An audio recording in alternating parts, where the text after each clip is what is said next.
second Prince of Queens intro? I guess. No, I won't. We're already live. No way. That was dubious, and I'm drunk. So just do your thing. Okay.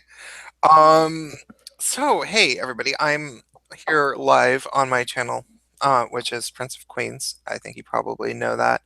And I'm here with Ogre, who I know, who's a good guy who I've been in streams with before on his channel. I don't think he's ever been on my channel before. And Cabbage something. Cabbage what exactly? Sorry, I Cabbage Patch Bastard. Just call me Cabbage, that's fine. Okay. And then Huckleberry. That's it, Huckleberry. Okay, yeah. Huckleberry. We call him Doc. He's Doc Holliday. Yeah, and Day is Dead is going to be here momentarily. And we were just hanging out on Ogre's channel, but he decided that he was wanting to end it soon, and I realized that I was interested in hanging out a little bit further, so I decided to start it on my channel. But I don't really have a particular topic to actually talk about. So I was noticing somebody on my Facebook friend list was trying to say, he was trying to ask the question. Okay, so he's a gay guy who is mixed race. He's like black and white. He looks like he'd probably be like Mexican though if you look at him. And Mocha. Yeah, a little bit mocha. And he is saying our preferences prejudices. And my answer was yes. Preferences are inherently prejudices. All of them. That's what they are. Like, I am prejudiced against food with fennel in it. I don't like food with fennel. That is a prejudice of mine.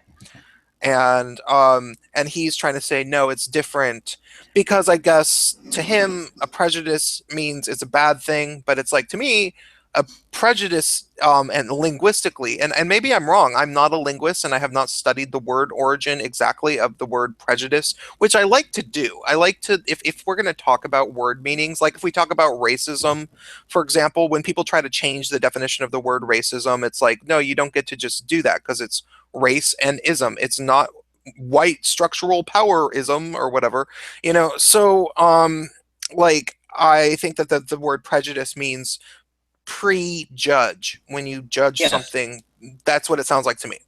That's what the etymology of it is. That is the etymology. Exactly. Go ahead, Cabbage, because I've been talking forever. That is perfect, though. It's to prejudge a situation. It's simple as that. Yeah. And it's like that's why it's specifically identified within law as to whether or not there was a prejudice, as to the inherent assumption that was taken that then was the significant cause of the event, the causal effect. Mm-hmm. Yeah, and prejudices, like, I mean, we've just grown to a certain point in culture where we're at right now, where everybody wants to think that every prejudice is bad, but that's not necessarily true. I mean, you tell your kids, don't go into abandoned buildings. That's a prejudice.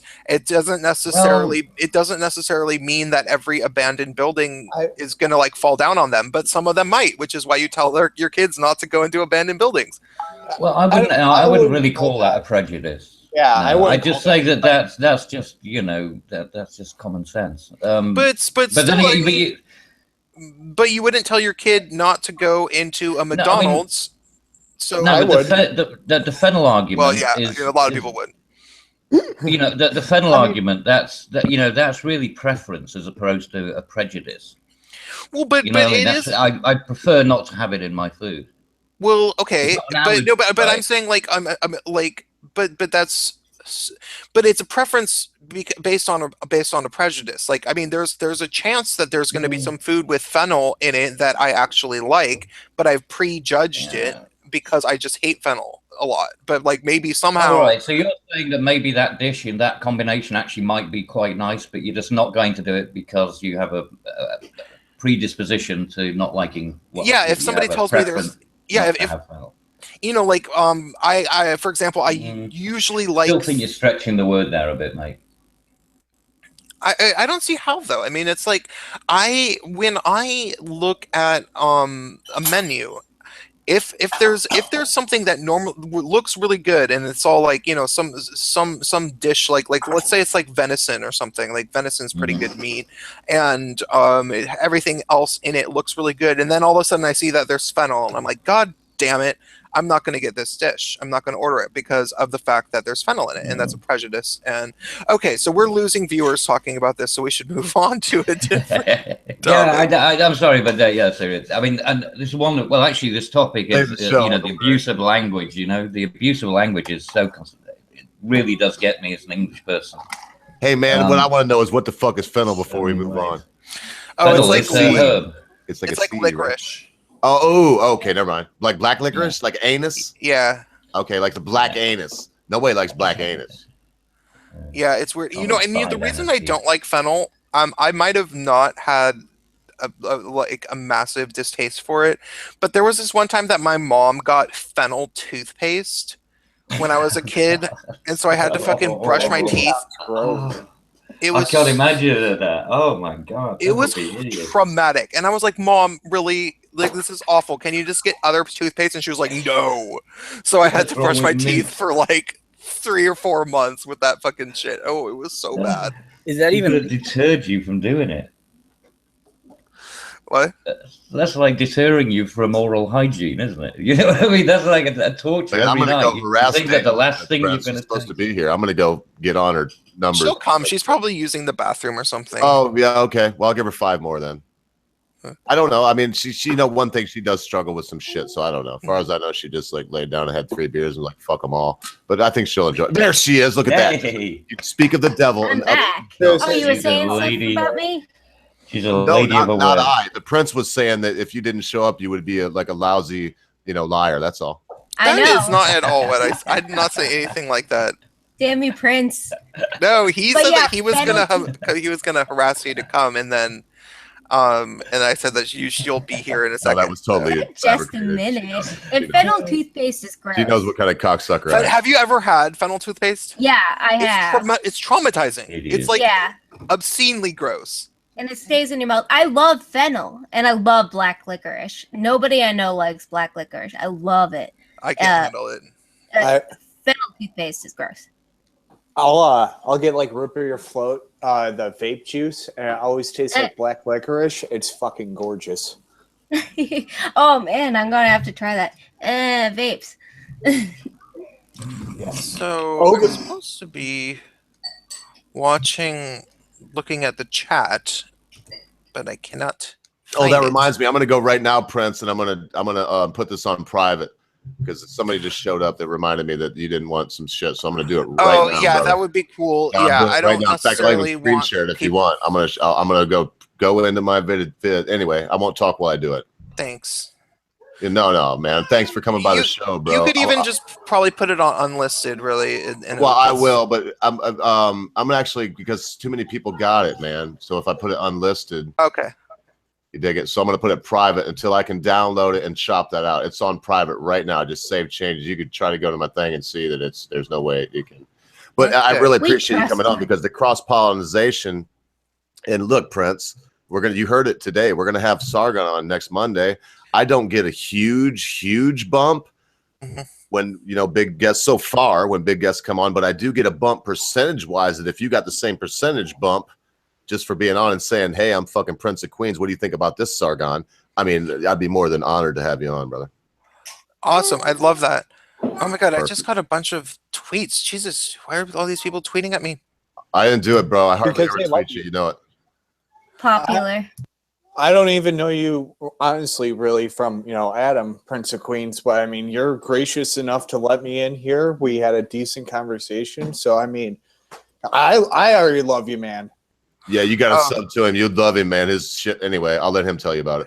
Thanks. I appreciate that. I would say just at a pure objective standpoint of my own self, I would say that my videos are a lot better than I am like in Hangouts. Usually when I'm in Hangouts, I like don't really have anything to talk about and I'm just kind of sort of talking, but my videos I put a lot of thought into. I'm one of the few people that actually like writes video essays. I don't ever really make responses and stuff. So yeah, if you Hangouts are just shooting the shit, aren't they? You know, I mean, like you said, you've got to organize your thoughts if you're going to do a video and present something. Yeah, I mean, I have some pretty good streams that I've been in with people where we were really talking about something and or like watching something together and making fun of it. Day, were you in that stream where we watched the Ashley Judd? Yeah. That was a good stream. That was fun. Prince of Queens popped my stream cherry. My first live stream ever was just you. I forget how I even got on it. I think I just asked you, and you're like, "Sure, yeah. Random person, you can come on." Probably, yeah. I don't really remember. Yeah, and then I was on a few more, and then Ogre asked me to be on his stream after that. But I probably wouldn't have been able to say yes if you haven't like taken me on, because I would have had like no experience and I wouldn't have been confident enough to be like, yeah, sure, I'll be on your live stream thing. It's amazing how streaming, when you first do it, it's like this big deal, and then you do it a bunch and you're like, oh wait, this is like it's not even as big of a deal as making a video at all. Yeah, it's easier. Yeah. I gotta say, come on my PJs and stuff. Oh, Huckleberry and whoever else wants to see him. What I've shared Prince's video of what the left doesn't know about the conservatives or whatever about the right. I must have tweeted that one out and shared that video alone a couple hundred times.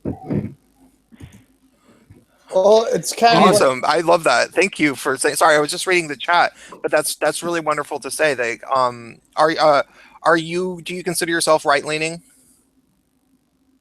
Yeah, I guess you could say that. I'm because it's hard for me to know. I mean, like mostly I've gotten feedback from right-leaning people that are saying that they really appreciate that. But it's like I wish that there was more left-leaning people that were like, oh, thanks for telling us about this. But unfortunately, I don't think that those people are actually looking for new information. Usually, they just want to believe that all Trump supporters are racist. Yeah, they suffer from intellectual imperialism. Yeah, but the thing is, I think a lot of people are, you know, like the right is becoming larger because fewer and fewer people want to associate with the kind of crazies the left has turned into, you know, like these ridiculous leftist social justice crazies. Oh, yeah. You know, so they're perceived like, you're perceived to be right, even though you're actually kind of in the center because of how radicalized the left has gone. Yeah, the left has become... like basically the only reason that they're not fascists is because they're not in power anymore. Oh no, they are fascists. Thank God Hillary didn't get in. Yes, praise the Lord. Goodness gracious.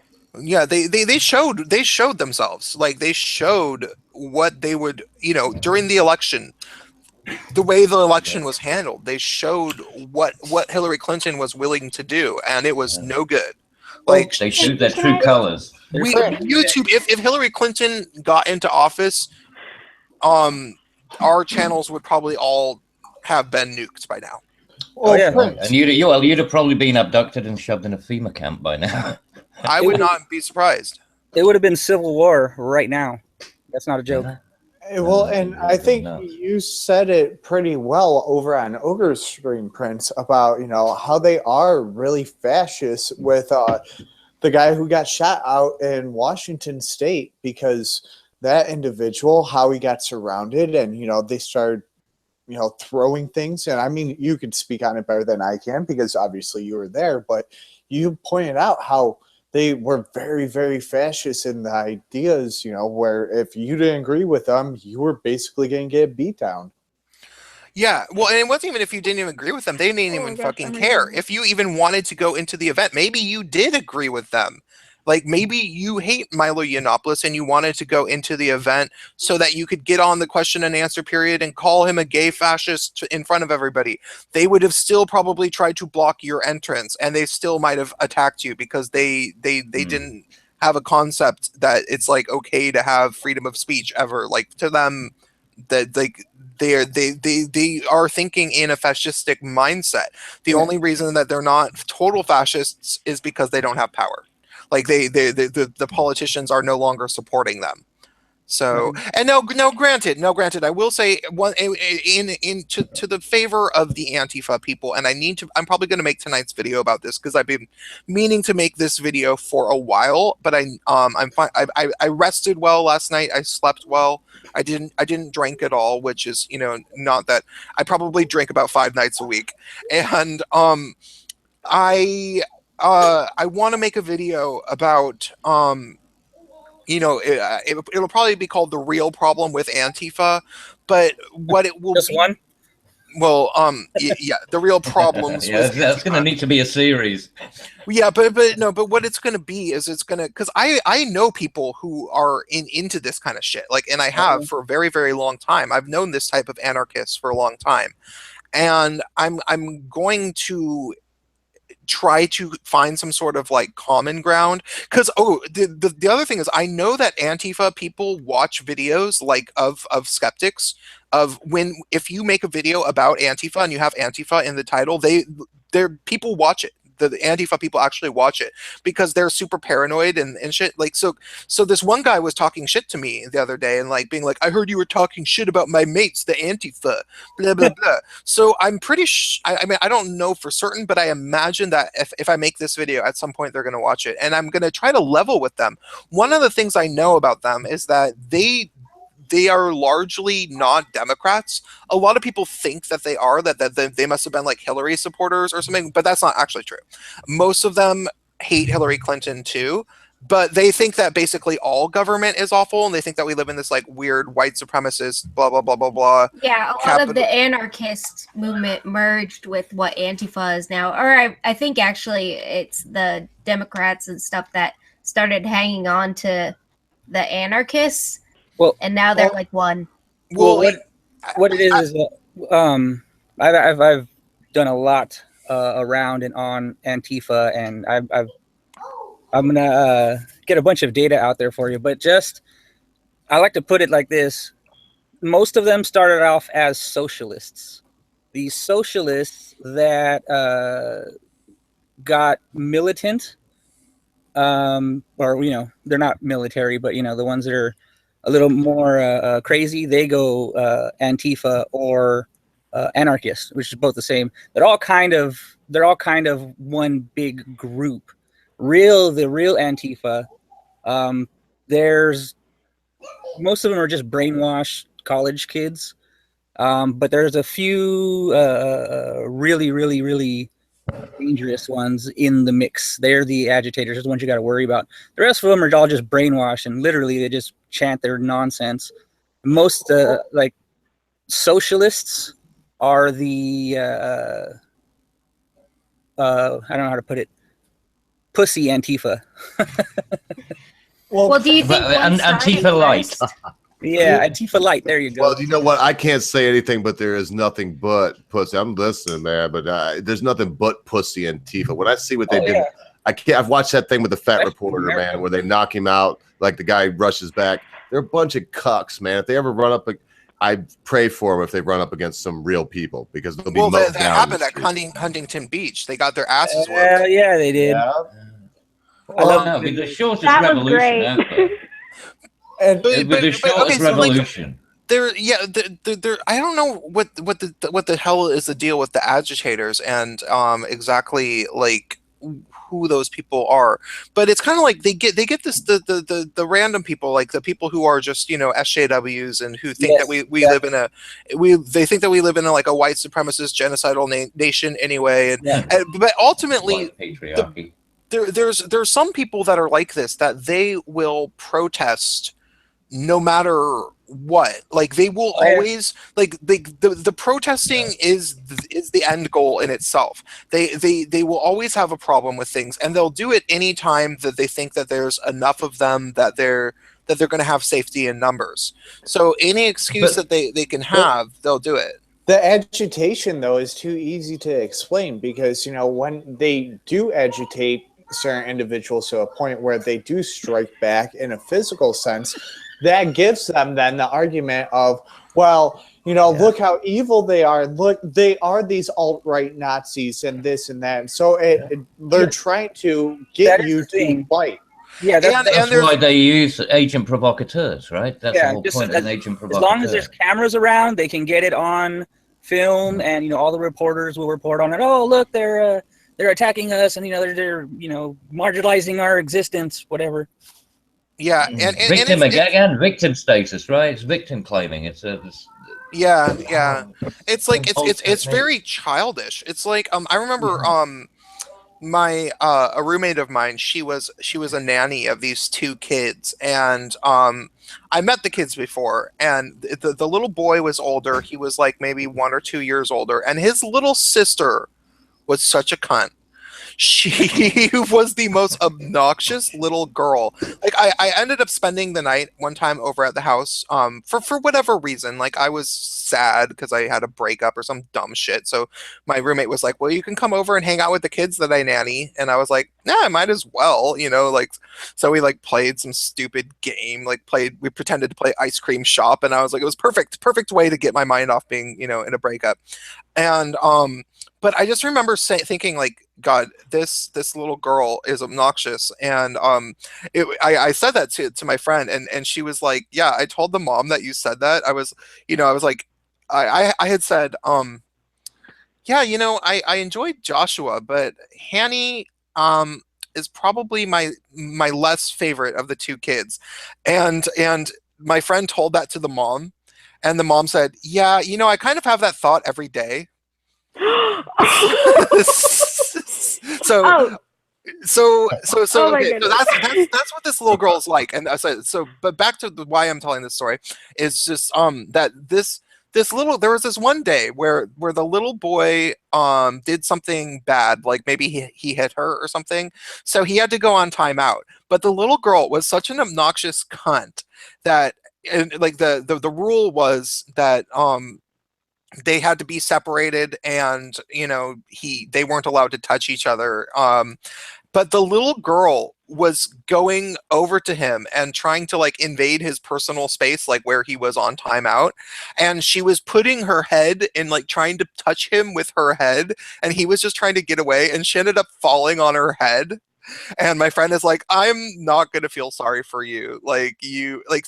And then she tried to like turn it around, like she was like literally like putting her head out there trying to like touch him with her head, and she falls on her head. And then she tried to play victim even after that. And my friend is like, no, that's ridiculous. So it reminds me of that. It reminds me of the same situation. Like you see footage of these Antifa people, like, like jumping in someone's face. And then if somebody like, even like there was footage that came out just from this weekend of some sort of protest, I think in Vancouver, Washington, and these guys were like trying to block this dude from getting in, and I guess and one of them started telling the cops, this guy touched my ass, he sexually assaulted me. So it was quite funny. Are you talking about the squatting Slav? No, because he was at a protest and they were kind of doing the same thing to him. But you're absolutely right. It's basically a bunch of disrespectful kids, and they are whining and complaining and stomping their feet because they didn't get their way. And I see it with a 5-year-old. I mean, I have a 5-year-old, and my 5-year-old doesn't even act like that. So I just look at him and go, how are you so far disconnected? Did like your mom hug you too much? I'm confused.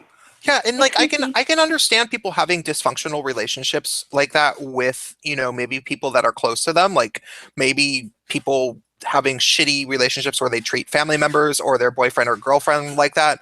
But when they think that they can go in public in like a crowd and start tattling to the cops when you're obviously the agitator, like how delusional are these people? So, well, have y'all guys seen the video of that girl who's talking about how she's never going to get a job? Oh, I think I heard about it. No. What is it? There you go, Huckleberry. I'm showing my. It's called "I'll Never Have a." I'm so bad about this. Let me see here. I'm sorry, guys. This is my first live stream, so. Oh, isn't that sweet? That's so sweet. Baby's first live stream. Okay. How would I put the? Oh my goodness. Okay, I'm just gonna put it in the regular chat, I guess. I don't know if it'll let me do that. I'm awful. I'm so sorry, guys. But no, she's pretty. Nope. Okay. Well, anyway, it's called "I'll Never Have a Job," and it's this girl with like this pink mohawk, and bless her heart. I mean, she doesn't look like she'd be naturally pretty, but she did everything she could to make herself as ugly as possible. And she's talking about how she'll never get a job because she doesn't want to work, and she doesn't have time because she has too many hobbies, and just all this stuff. And you just hear her go on and on and on about how she doesn't care about putting food on the table, anything like that. At the very end, she turns to her mom and goes, "Who's that playing on the piano?" And her mom's trying to answer her, and she just goes berserk on her mom, cursing at her mom, yelling at her mom. And that's when you realize she lives at home with her mama, and she treats her mama like dirt. Of course. She doesn't have a job. Where's she gonna live? She's obviously has a huge sense of entitlement. How old was she? Do you know? I don't know how old she was, but I know Suit Yourself did a video on her as well. Mm-hmm. And she's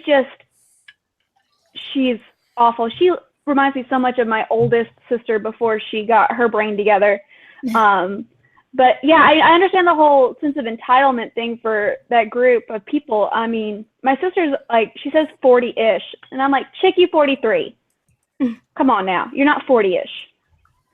You passed it. But she did the same thing. She would yell at my parents, and she told my parents one time that she was disadvantaged because we weren't born rich. Well, technically, yeah, but don't tell your parents and make them feel guilty that, like, you have to work past that. It's everybody's responsibility. You got to make your own lot in life. Well, yeah, sorry, absolutely. Lots of people aren't born rich. Lots and lots of people. It's time absolutely. To... I would lay you a pound to a penny that these kids are going to be the ones that are pushing for euthanasia. I bet you, just so they can get the assets of their parents. Oh, I didn't even think about that. Yeah. Well, she was saying that she gets free money. So she gets government entitlements, and she's from America, and that just, chick, you take it out of my paycheck that should go to my kids. Well, for you to sit on the couch. There's a great quote that this kind of reminds me of is, hard work beats talent when talent doesn't work hard.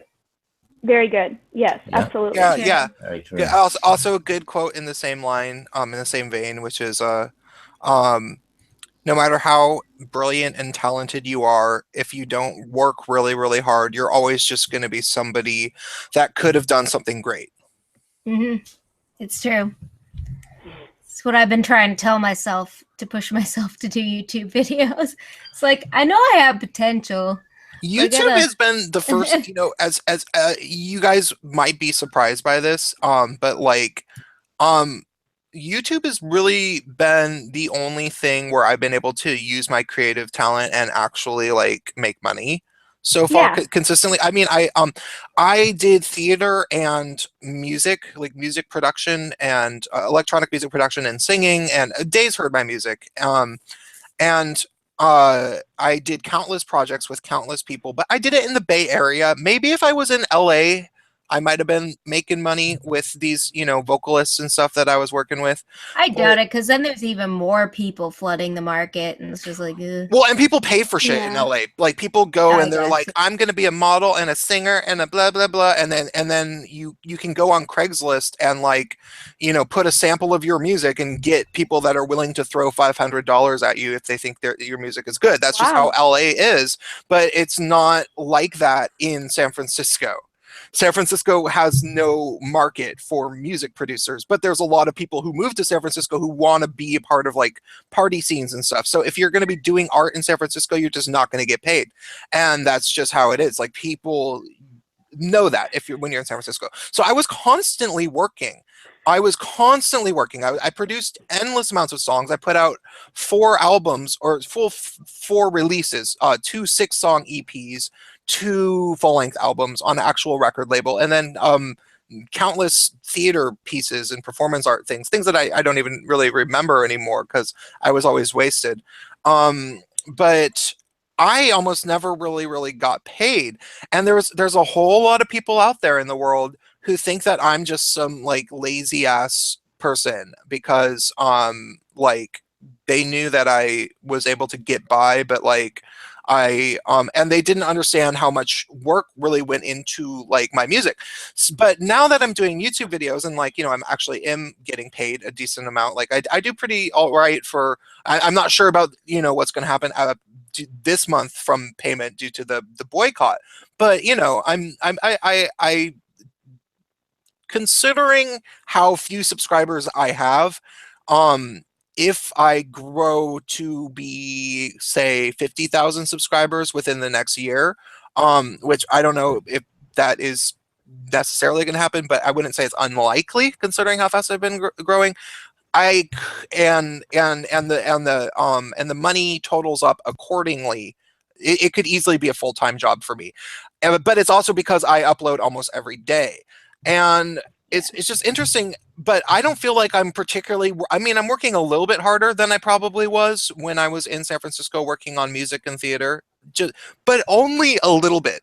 However, now everybody who's on YouTube at least can see how hard I'm working because of all my uploads, and they're like, "Whoa, Prince, you work really hard," and they, you know, people, and it's like, yeah, except for I'm not working that much harder than I used to. It's just like you have something tangible to show for it every day. Like you can actually, yeah, it's right there in your face. The effort you did, it's like, I'm going to do this thing, bam, it's there. Everybody knows it. If you're doing producing, it's like a more cumulative thing, and it's a lot of work. When I was making music, it was like people have to actually take the time to listen to your music to have any idea like how much there is of it and if it's any good, because there's a lot of really bad music out there, whereas my music was actually like, you know, stuff that takes a long time to produce and everything. And there's also people that will purposefully, especially if you're a musician and especially if you party a lot and you're on the town and people meet you, there's a lot of people who will purposefully not listen to your music because for whatever reason they're like, you know, a hater, and they, you know, they think that when they met you that they thought you seemed really drunk, and so they like don't really like they want to believe that you're not actually that talented, and or yeah, like somebody that maybe wanted to work with me who I didn't want to work with, that person will go on to pretend like I don't actually work hard, even though, you know, I've probably produced well over 300 tracks, and every one of those songs took a lot fucking longer than any one of my videos. And so it's like it's just a weird thing where it's like now all of a sudden everybody thinks of me as this like hardworking person, whereas I barely work any harder than I always have my entire life. I just didn't really get paid. And so I think that with anybody, you know, like if somebody is spending their time making videos of themselves talking about how they don't want to work and everything, they have issues. Like they have definite issues, because like I can think about myself as someone who like I didn't always work, you know, like or I'd have some like stupid job at a record store, and you know, like I didn't have like a career, but at the same fucking time I was pounding the fucking pavement in my bedroom every single day for several years, and barely ever getting recognition from people that I was really doing it. And then that was able to transfer to YouTube really well. I have a work ethic from doing that, and that's why I have over 200 videos, and I've been doing it less than a year. You just found a different method of getting a better return for your investment. That's all it is, right? Mm-hmm. I think the way we got to look at it is they want to just sit there and whine and complain, and they just want to get paid to whine and complain. Because if they do it on YouTube, then they can at least make money saying that, oh, I'm not going to work with the monetization and everything like that. So they're really lazy, and they just want to bitch to get free money. Yeah. Well, actually, Prince, it's like what you're saying, like this live stream now. I mean, this is hanging out. This is like, you know, to get paid for this. Well, it's good if you do, but because if it entertains people.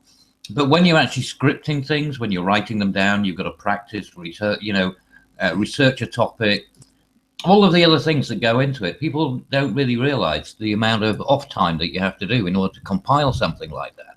Oh yeah, doing a fucking daily video essay. I work all day, every day, basically. You know, if I'm not eating or sleeping, I'm working. Because I'm at least, you know, like looking around the internet, coming up with an idea and waiting for myself to get inspired. I don't have a social life. I don't have a social life outside of YouTube at all. I have a few friends in my city, and like I went to go see Ghost in the Shell the other night, and I had to tear myself away from a live stream to do it. I remember. I was on it. Actually, we went over to my channel. I had my first live stream, and it was pretty good. Uh-huh. But it's only because, yeah, I go to the movies and be like a real person. Yeah, I mean, there's going to be a time when the political climate slows down and YouTube drama slows down, and hopefully I could get my full-length play that I'm trying to make into an animated feature. I can get that in the works, and I can take a little bit of a break because ultimately I need to. It's not going to be healthy for me. But at the same time, you know, I'm still growing my channel. Like I'm not at 10,000 subscribers yet. I want to get to that point. Not yet, but you will be, sir. Just hang in there. You're very good. I mean, and I've been listening a long time, but I'll tell you, Prince, you just hang in there, man. You've got a good voice. You got a good message. Well, thank you very much, and I do think I'm going to get to 10,000 subs. I hopefully am going to get there before my first upload video in May, so that I will have done it in less than a year, which would be sweet, because they sort of say that if you can get to 10,000 subs in a year, then you're on your way. So you know, but I mean, regardless, even if I don't, I came pretty fucking close. I'm 200 short of 9,000 subs right now, which is not bad. So, Woohoo! But yeah, it's been a lot of work. It's been a massive amount of work, and I have not had hardly any. Like there's multiple different ways that your channel grows. My channel, okay, for one, I don't show my face, so you know, like I'm not some attractive person. And that fucking helps, yeah. You know, like Blair White, for example, she's very funny. She makes very, very good points, and it definitely helped that she was a transgender woman saying the things that she did. But it also really helped that she's hot. Yeah. Like it also tits and ass. Come on, you gotta look at somebody like Casey Neistat. He was not a good-looking dude. So I mean, he looks. Come on. Oh my god, he's like. That's true. The women are very forgiving. Sean Penn. Sean Penn. Well, I mean, it also, I would say for all of us here, you know, including you, Day, who is very beautiful, but, you know, it depends upon the you present. You said you were an actor, Prince. I've been an actor. I've been a salesman. I've been a preacher. I'm not really an actor, but well, I went to on theater stage. school. You're an actor. Yeah, I've been on stage. You are an actor. I watch what you do. Yeah. And to do that, it's, it does present. I've been watching Lemony Snicket, you know, the new one with Michael Hall, isn't that it? Anthony Michael Hall? Doogie Howser at any rate. And even when he's playing Count Olaf, he is such a magnetic character that he is also on my top 5 gay guys that I would make out with in public. I don't know that person, but you don't know the show How I Met Your Mother? Patrick Harris. No, I don't. Neil Patrick Harris, that guy. Okay, yeah, I do know.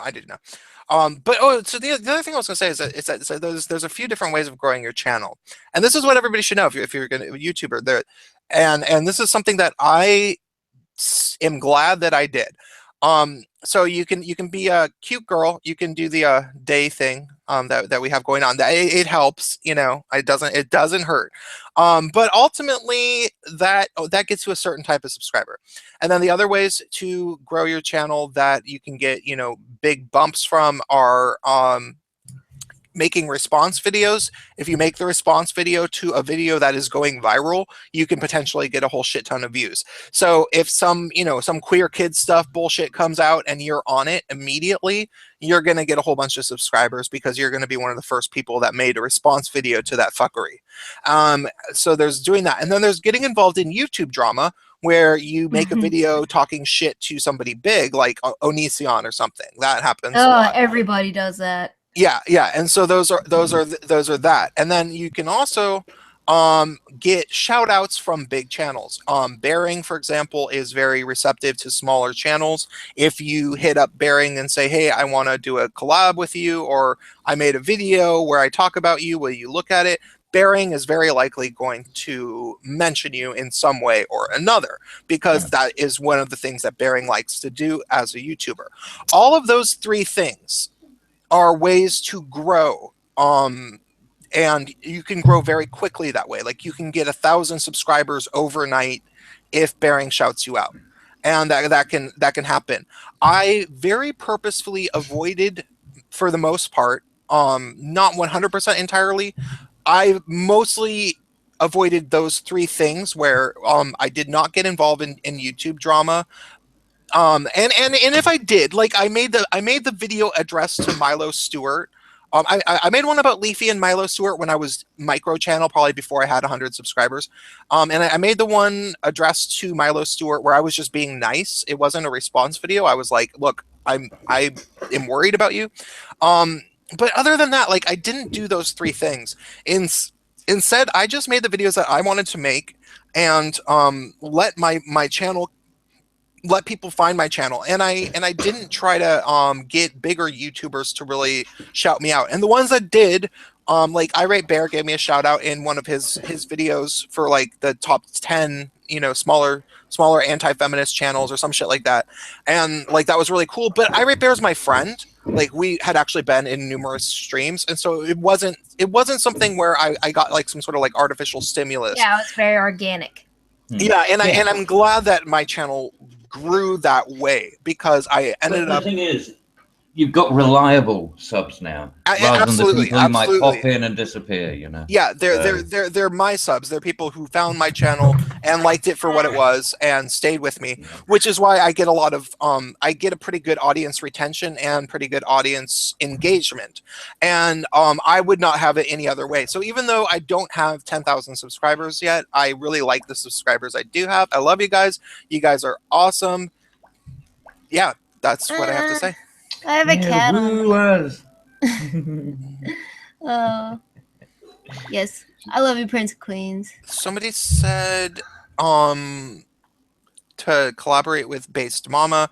I am supposed to do that. We had the script. I had a script that I wrote out. She was supposed to give me some pictures, and then we never did it. Based Mama is cool.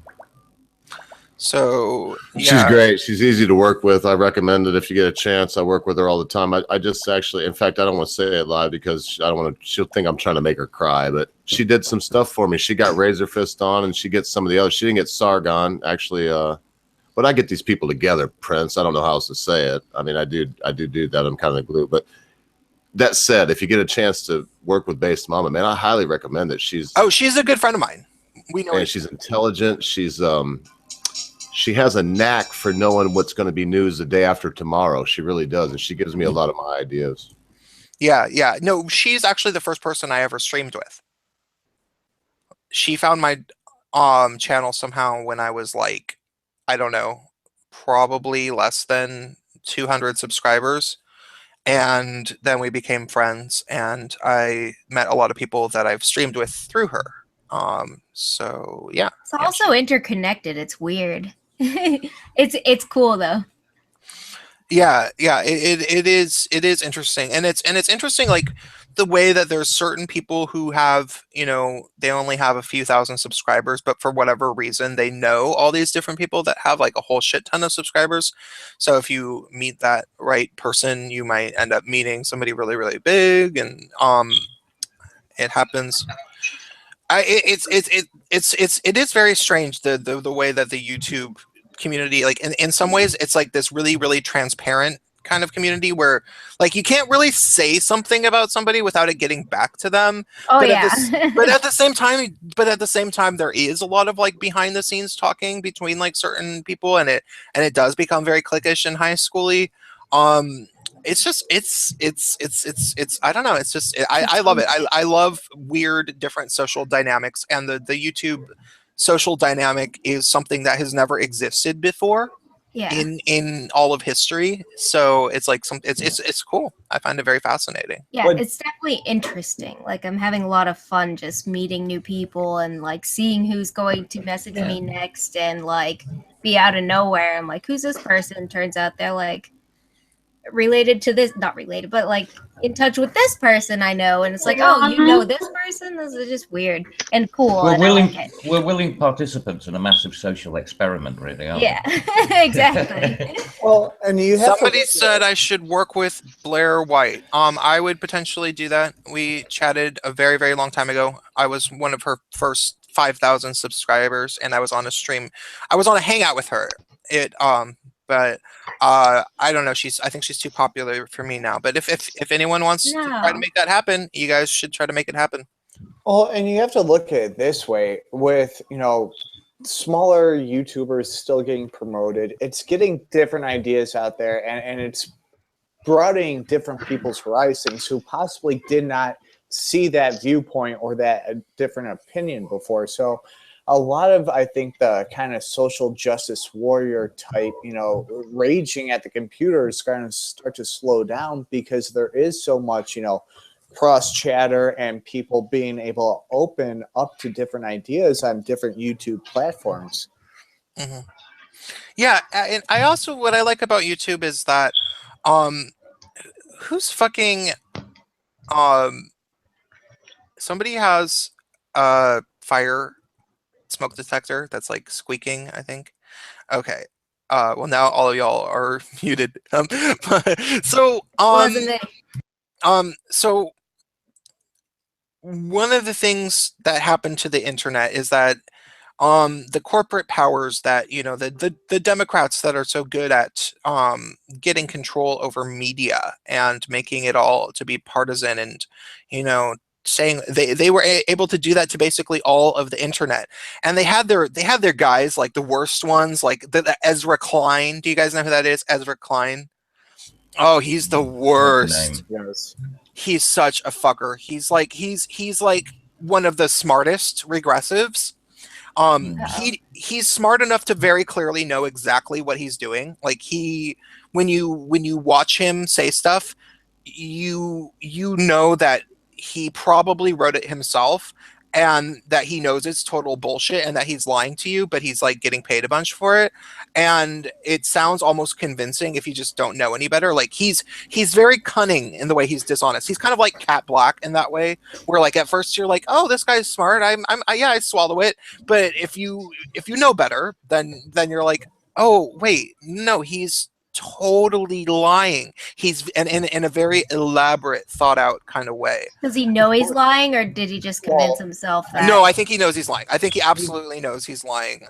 He was one of the type of people that did a video where he's like, I got to know Trump supporters, and it really turns out I don't want to say that they're bad people, because I don't think that anybody's bad people, but deeply the root motivation that I could get from them is that they're all racists and blah blah blah blah. Like he says that kind of thing. He's I want to say the editor-in-chief for Vox. So I mean, that kind of shows you where he does put out a lot of those opinions and gets that think tank mentality. But you're right, he does do a great way of, I would like to say, propagandizing of it, where he tries to show you one thing, but he truly means something else. Yeah. And like Vox has been smart enough to have different things that would lead you to believe that they're an honest publication. Like they were the first in the blogosphere to admit to the problem of SJWs on college campus. They published an article which was kind of like a shot heard around the world in a lot of ways, in 2015, I think early 2015, called I'm a liberal professor and my liberal students scare the crap out of me. Does anybody remember that article? No, I do. No. Oh hell, who wrote that? What? It was an anonymous. It was an anonymous professor. Where did it get published though? Well, no, it was a blog, wasn't it? It was like Reddit or something. It was on Vox. On Vox, right? Why is it echoey now?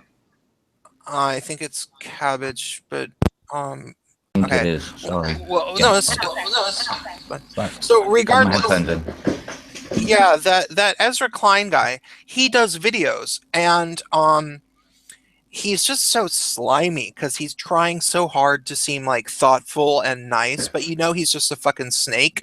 And once you know that about him, you can tell. And you can tell he's not being sincere, and he's trying way too hard to sound sincere.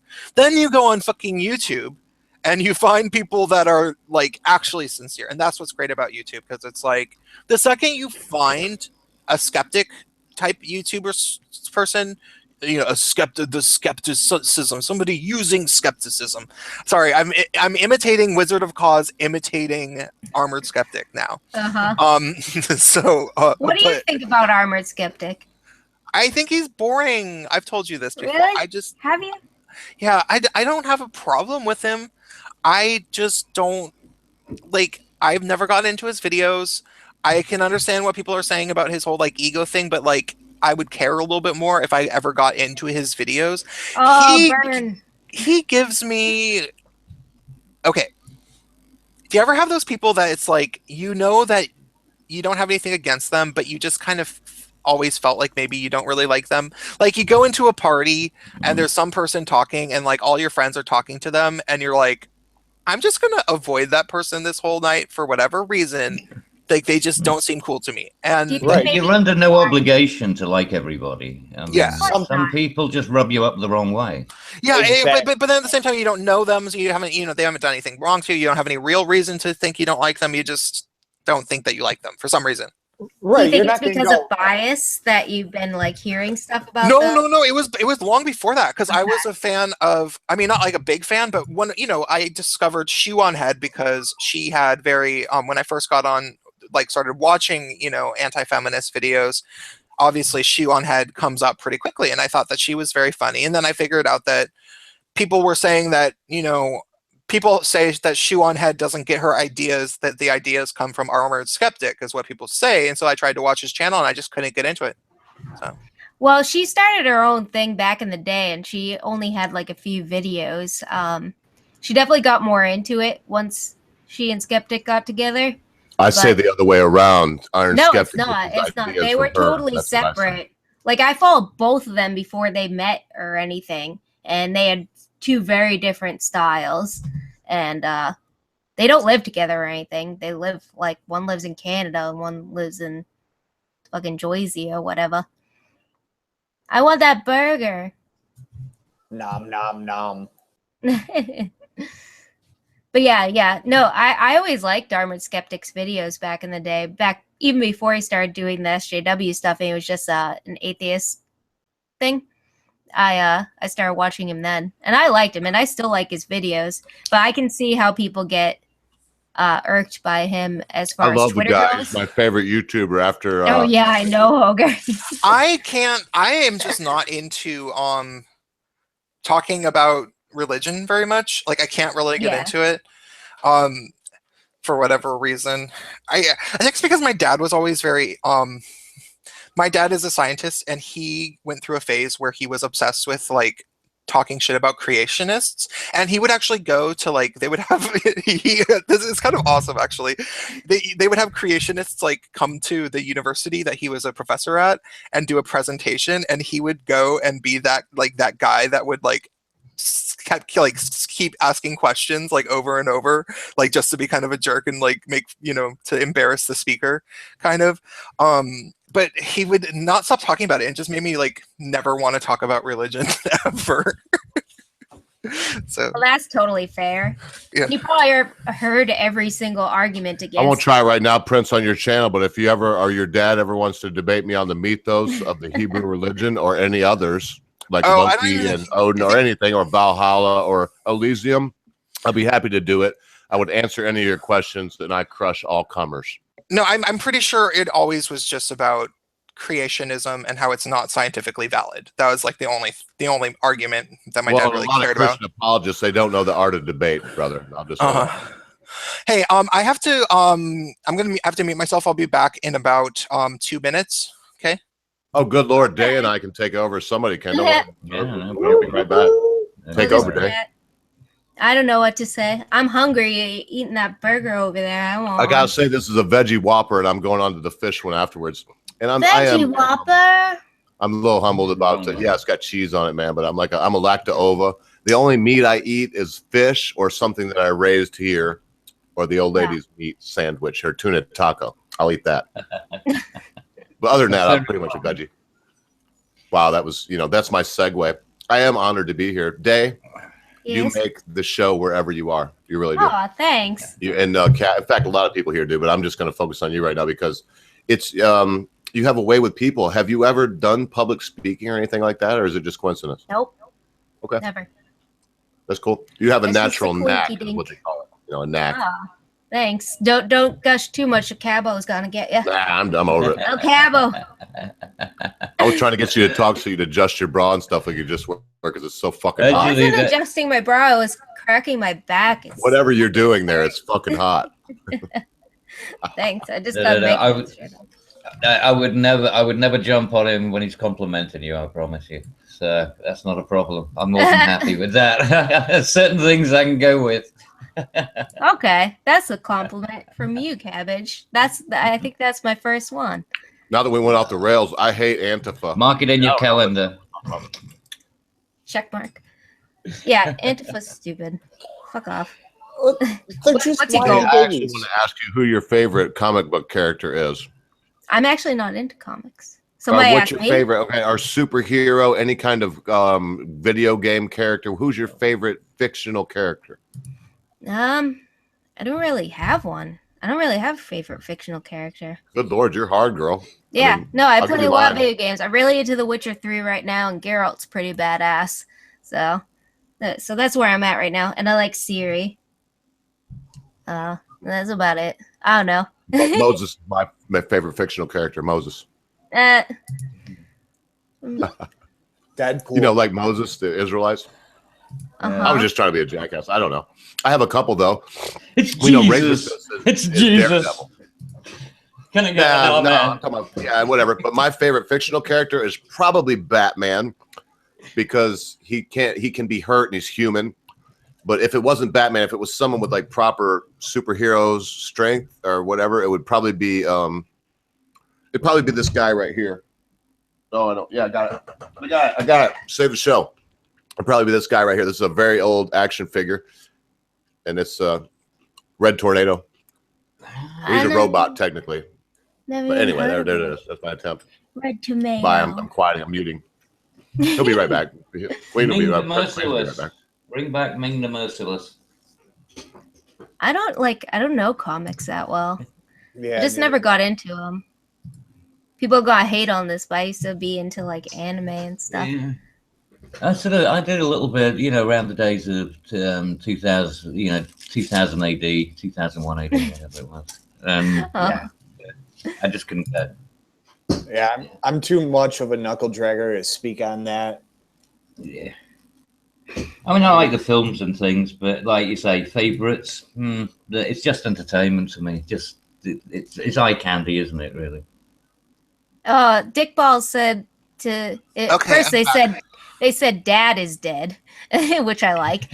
Said tell Ogre you're not a nerd. I cannot say that because I am totally a nerd, and I'm just more of a video game nerd than a comic nerd.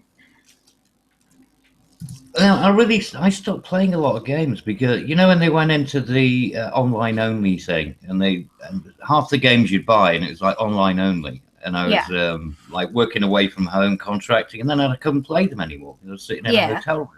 And it's like, well, fuck this, and then I just completely. Did you play shooters? Is that why? Yeah, shooters, things like Unreal Tournament and Doom, and I like the Halo and all that kind of stuff. I mean, I do, but I like the strategy games too, like Rome Total War. I was addicted to that. But at least you could play it offline too. There was an entire campaign that you could do offline. And that's what I do. I was just gonna say that I don't think I've gotten a single super chat donation, but if you guys want to send me to fucking VidCon in June, I might go if you guys donate money to me. So, But are you going to guarantee us a live video? or at least a recorded video compilation? Okay, so here's the deal. Jeff Holiday is talking about going, and he's saying it's going to be funny to get kicked out because he thinks he's going to get kicked out. So he's going to video that. I'm thinking that I could be a secret spy because nobody knows what I look like, and I could and since I'm gay and I have gay accent, I could like wear one of those like transgender buttons and go undercover as an SJW. And they wouldn't know that I'm not an SJW, and then I can get good footage like that way. Here's the thing. You just throw on a wig and a dress and nobody will question you. They are so scared to question any trans person now where you get a free pass. Steven Crowder did that. That was hilarious. Yep, with the Women's March. I mean, look at Steven Crowder. He's what, like 6'4", 200 pounds? He looks like a linebacker. I could do the like the glitter beard or some like tacky ass shit like that. Have you guys seen that? The guys with the glitter in their beard? Yeah. Oh, it's like it's like a vajazzle, but for your face. Yeah. Oh my god, that's great. Like I have no problem with, you know, trans people, queer people, anything like that. I don't give a shit. Whatever you do is whatever you do. But I would even go as far as, you know, putting a wig on and a dress on to be a secret spy and that stuff. I think that's beautiful because they don't question it, and you could basically get away with murder. Mm-hmm. Yeah. Literally, probably. It's the who can be more offended contest, and you never want to. Oh, yay. Hey, Jilly D gave me $5. Thank you so much, Jilly D. Woohoo! You're awesome. Money for Prince. Woo! I will give you a shout out as I'm videotaping Jeff Holiday get kicked out. Once I get 1,000 subs, I can do some of that.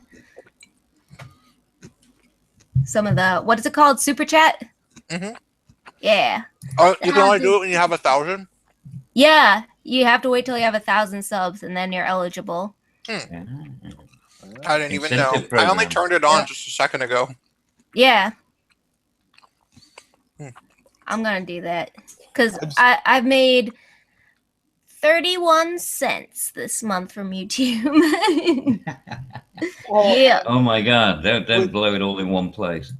With what they're talking about with possible taking away ad revenue and monetization, or, you know, changing how they do it, Super Chat is, what I'm seeing, is a great way for people to still be able to get those donations, you know, get that, you know, feedback from the community and everything. Yeah, instead of having to have the Patreon account and everything else, because a lot of people really don't want to do the Patreon thing because it's just like another account you got to keep up with. And so those little one-off things, it's you know, micropayments, a really clever idea. Yeah. Patreon, it would be nice if Patreon accepted one-time donations. I don't know why they don't. They don't? Yeah. Oh, that's insane. I set up a Patreon, but I haven't like actually activated it yet because I feel weird about it. I don't know what it is. I'm like, I'm not consistent enough where I feel comfortable like asking for like, I didn't do it until I had like 5,000 subscribers. Yeah. You do have to have reliable content, otherwise people will just think they're getting ripped off. You know, exactly. It's got to be at least a couple of weeks or something. Yeah, I genuinely don't want to rip anybody off. So like if people want to throw money my way, I feel like that's not the like right site for me to use. Like I wish like I could just have like and isn't that what they said VidMe is doing? Like you can actually just donate right through that thing. Yeah. I might start doing double starting uploads. to really rising. Yeah, that's why VidMe is really coming up, because they're really sorting out those little differences that help out with they gotta do something. Account, but I haven't uploaded yet. Yeah. You see, what you'll find fairly soon is, you know, if YouTube does the crazy shit and it goes badly, all you'll have is people going on YouTube telling people to go and, hey, here's click on the link below. You can come and see my latest, you know, video on VidMe. That's how it'll go, right? So they'll be using YouTube purely to promote another platform. So, Scotch McGinnis wants us to talk about the Sargon and Spinosaurus kid drama.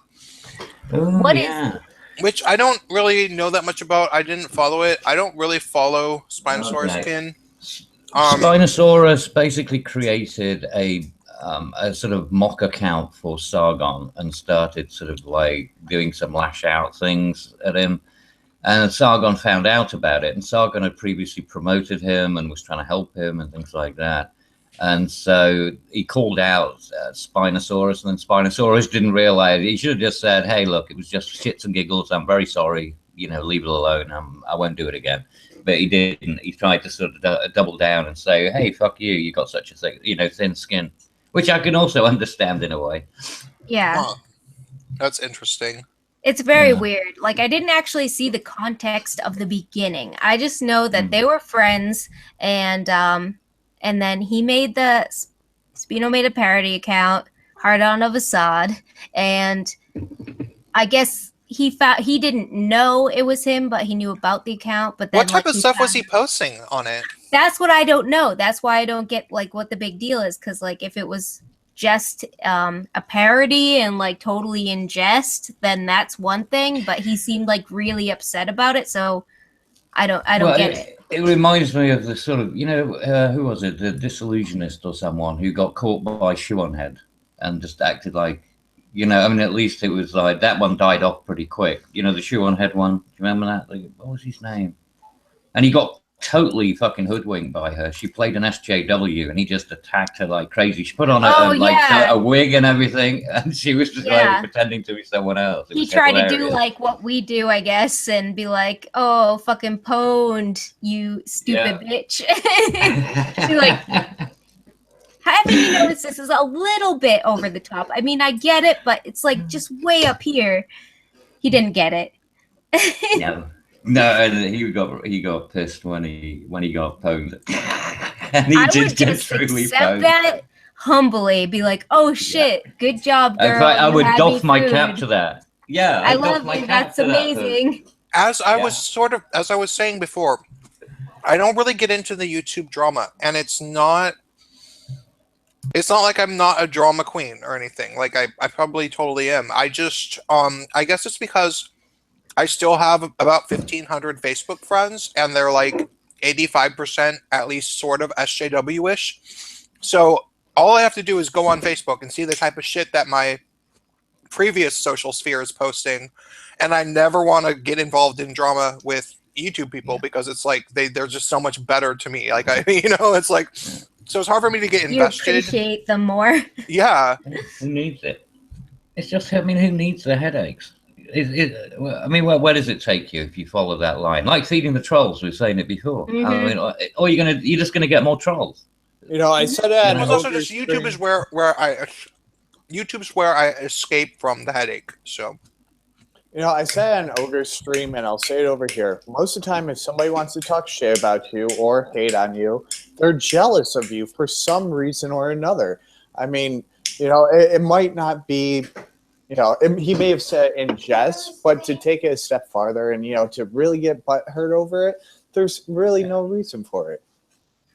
Yeah, there's a lot of kids who've never, again, we're talking about the social engagement, kids actually getting to know how to deal with other people, having to deal with a little bit of, ill treatment occasionally, whether it's bullying or whether it's just learning how to deal with a few bad words. That's not happening anymore because the kids get mollycoddled to such an extent, or they did, the millennials, that they are so hypersensitive. It's like, all their nerves are on the surface.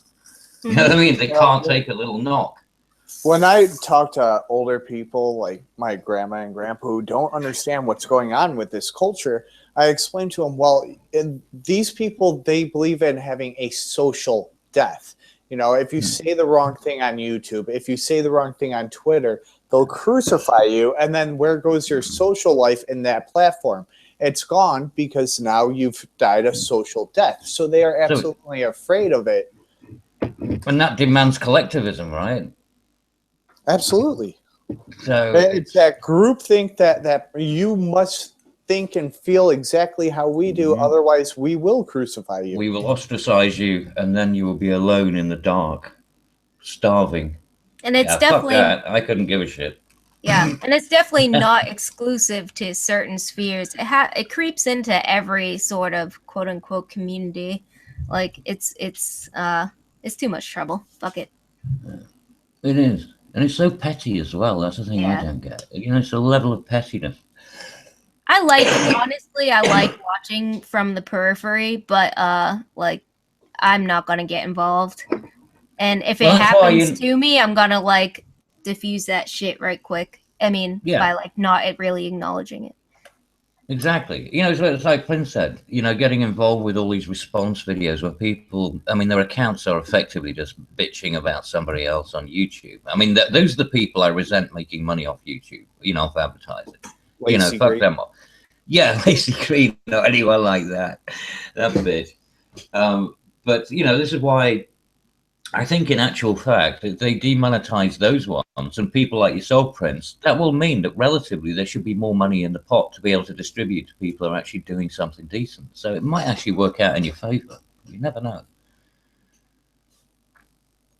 Well, just get rid of the whiny bitches. Sure. What was that other video service you guys were bringing up earlier? Minds.com.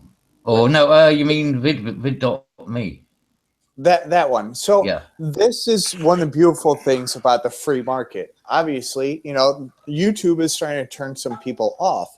So with the free market, if they go, oh, we don't like this business, they'll turn to something like that where there's better opportunities for them. So, and you'll definitely see it in the way of, you know, those sales, the ad revenue, everything starts to get taken away. And YouTube then could ultimately either fail or grow because they learn what the heck they're doing wrong. You'd hope so, but unfortunately, I think, well, it depends on how committed they are to breaking the back of this stuff. You know, the idea that people can actually have their own say. If they're really determined to basically break the back, then they'll take the losses for quite a while. Unfortunately, I think. I don't. Well, I mean, but then again, YouTube's never made a profit. So I mean, what has it got? Yeah, that's the thing. Profit. Like, do they really have the incentive to fight for it? Google as a company, like their advertisers are pulling out. They make no money even with those advertisers. So what is their incentive to actually make it work? I don't know. It's an odd situation, isn't it? Because it's so full of conflicting pieces of information. Although having said that, if they wanted to take down VidMe, can't we all just get along? Thought this was capitalism. I saw the one thing that will take down VidMe is, and they could take them down at any time. It's because of the amount of copyright hosting that they do as well. Because they do a lot of people upload, you know, TV shows and things like that. Yeah. Like, YouTube's managed to shut out an awful lot of that. That's why you've got to have these stupid, you know, modifications or flip videos or something like that if you want to upload it. But I watched the People's Court on YouTube. My guilty pleasure, because I used to watch it getting ready for school in the morning, and like now if I need to wake up, I'm like, where's the People's Court? Because I don't have cable anymore. I haven't had it for like 7 years, but I'm like, where's my morning show? Judge Judy is Somebody uploads it. Judge Judy is funny. Oh yeah, and no, I don't like her. She's too unreasonable. She's harsh and hardlined, but like she doesn't listen, so she can't get a full She's like story. a headmistress. She's like a headmistress. Yeah. Yeah, I know. I went to Catholic school. I know. You get traumatized. Yeah. I'm triggered. You have to go and find your safe space. Go and play with your rosary beads. It was actually in Catholic school I became atheist. If that won't do it to you, nothing will. Yeah. Well, we actually had a pretty progressive Catholic school. Like we were taught actual like evolution and science and stuff. We had like a pretty big academic program, and religion class, funnily enough, was like where we actually like sat down and read the Bible and like tried to get the historical like timeline as well as like the stuff going on in the Bible, because you can't read the Bible without understanding what was going on at the time. And is reading the Bible or being made to like actually read it And I'm like, what is this? None of this makes sense, and it's all contradicting itself. And so I didn't ask any questions in religion class, but I started reading it on my own and thinking for myself and be like, do I believe this? What is up with this? And I eventually made the decision no. At the age of 7, we had to do Latin and Greek, and so you got to learn a lot of the mythology, and then you're doing scripture class as well. And I was reading one, I was reading the other, and you can't really see the difference. Like the 12 tasks of Hercules. Well, I could believe in that just as easily as a talking snake. You know what I mean? It's just which one they promoted as being the text. I mean, the Iliad or the Odyssey, or just. It didn't make any sense that this one particular book was correct, whereas these other ones were myths. Well, myth. How can you, how do you make the choice? Better choose the right one, or you're fucked. So I choose neither. I'm surprised Ogre isn't getting on us right now. I'm an anti-deist. I'm not even an agnostic. I've gone beyond that. I don't think that believing in a god is even healthy, really. I think it can be for some people, honestly. Some people, possibly. Like my mom, she just needs something, and I could totally understand that. And I don't try and change her mind or anything. I mean, maybe I did when I was a teenager, and I'm like, but mom, and I would say all these things to her. Be like, how can you believe? And then I felt like I was crushing her spirit, so I felt bad. And I understand that sometimes people need religion. And you also knew that your mother wasn't a bad person anyway, right? Exactly. So my mom's. It wasn't making her bad, but it can make good. It can make bad people quote, worse. Yeah. I forget the quote. If you know it. To make good people bad. Oh damn it! I had it in my head. Oh god. Tip of my tongue. Look it up. Yeah. I have Google. we need a British person to say it, so.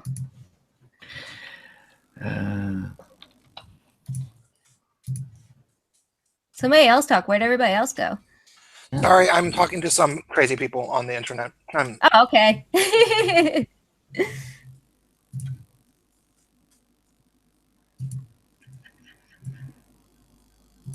Falcon says this stream needs somebody to pick on. Well, we can pick on you.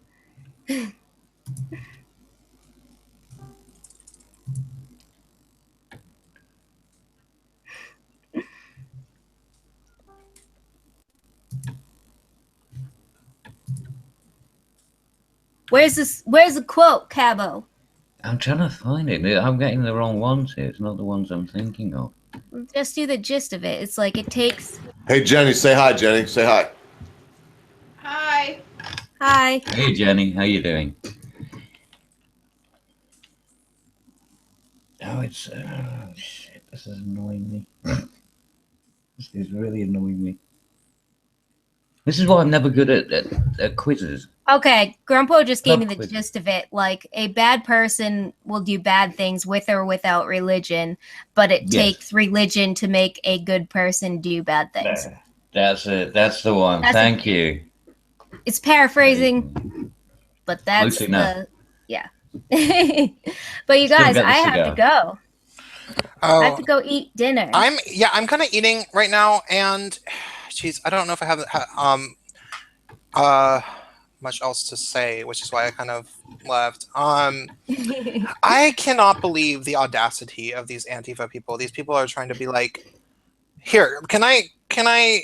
No, I don't want to read what they're saying, but okay, basically, they're trying to blame the person who shot the person at Milo Yiannopoulos, and they're like, the person who was shot, the victim who was shot, was not a part of an angry mob, and it's like, yeah, he was though.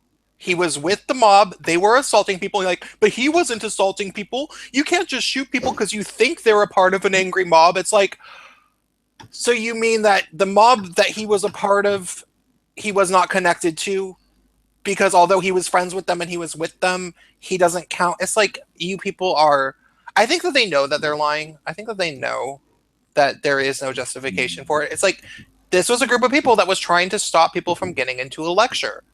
You can't, You can't. And, you can't defend that. and by an invited guest speaker, guest speaker. People forget that part of it. Trying to stop people from getting into a lecture.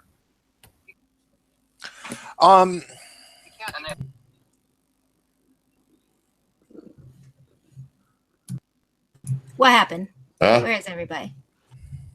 Record breaker 19. Come on in, somebody's trying to buddy. Somebody's trying to say, if anyone of them were trying to claim self-defense after shooting an unarmed person, I condemn their bad behavior just as I condemn the blah blah blah the bad judgment. But they were trying to disarm somebody, and that's why they shot them. Wait, is this the Washington thing? Hey, you guys, I am gonna say goodbye real quick. Yeah. But it was awesome joining you guys, and I will see you later. Goodbye, Day. Day is dead. Thanks, guys. Thanks for having me on. Bye. Sweet dreams. She rocks. That's her way out. She's like later. Hello. Nope. Hey, Lyra. Hey, how are you? I'm okay. I'm just annoyed with people are trying. People are trying to defend the Antifa people who got shot in Seattle and being like, oh no, there's no excuse for you. It's like, you know what? I'm not happy it happened or anything, but that's why you don't form angry mobs and attack people. Like, yeah, exactly. And mind you, that's our Second Amendment. There is a reason he defended himself. There's a reason the cops just let him go and gave him back his gun.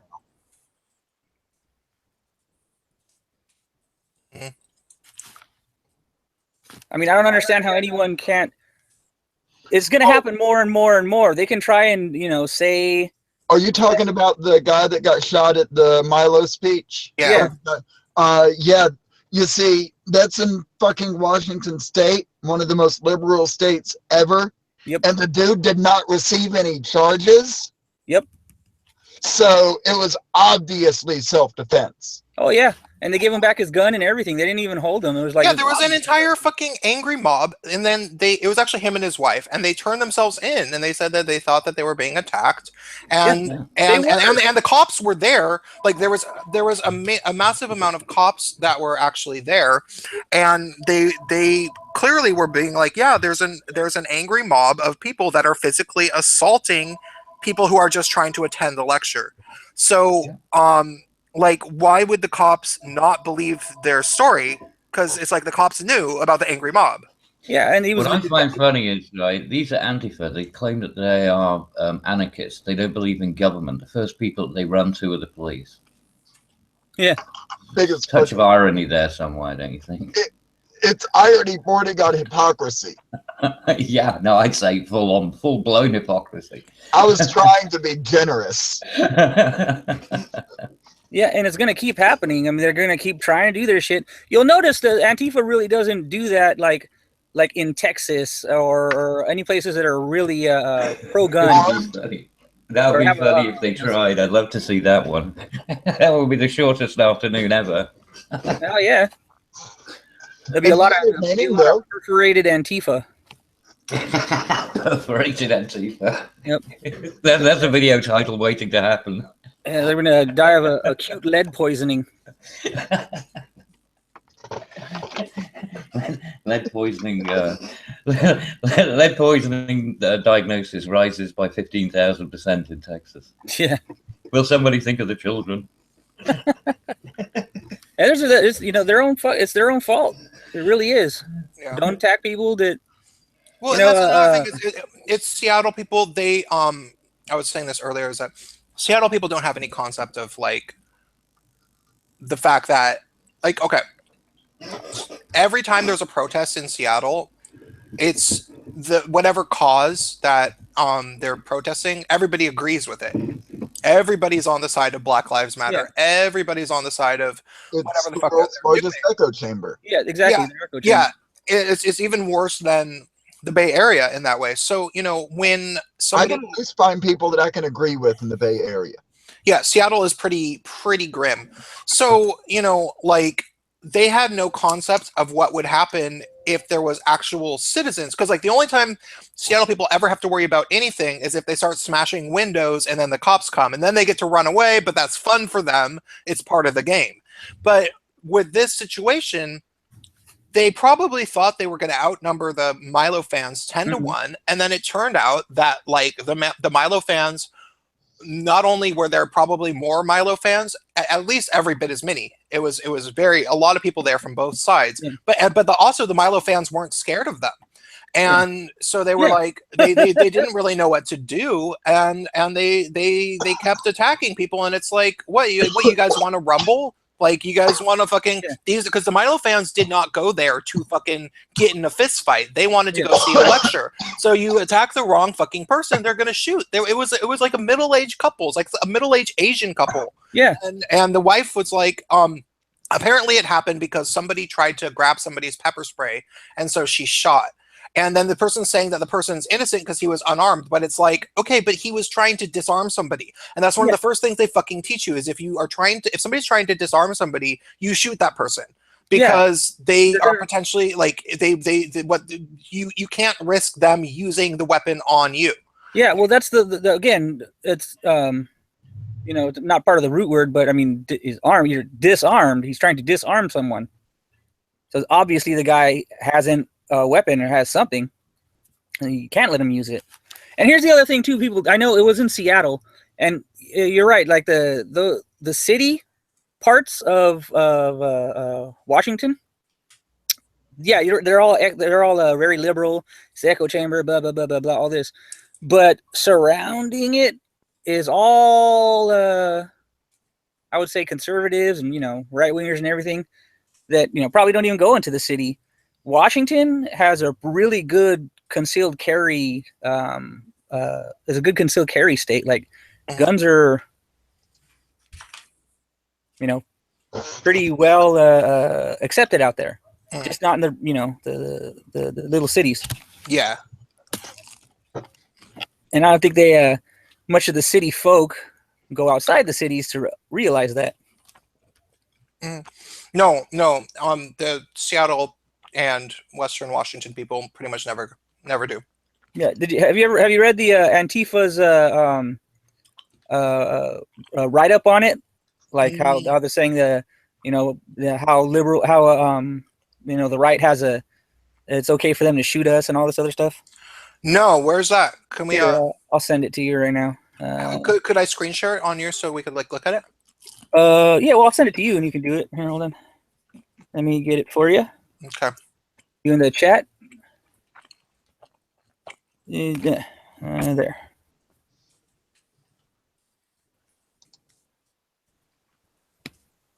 Did you get it?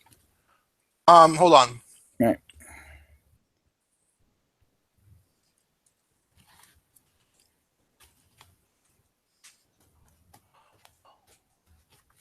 Yeah, it's a little nonsense with them talking about it. They don't realize just the language that they're using in the first sentence of this article is oh my God. I'm telling you, man. I mean, how can this organization that posted this article even call itself like, oh, that's not the worst thing to do. Coverage. I could send you a whole bunch of the Antifa like little links. Their the website is that it's all literal just nonsense.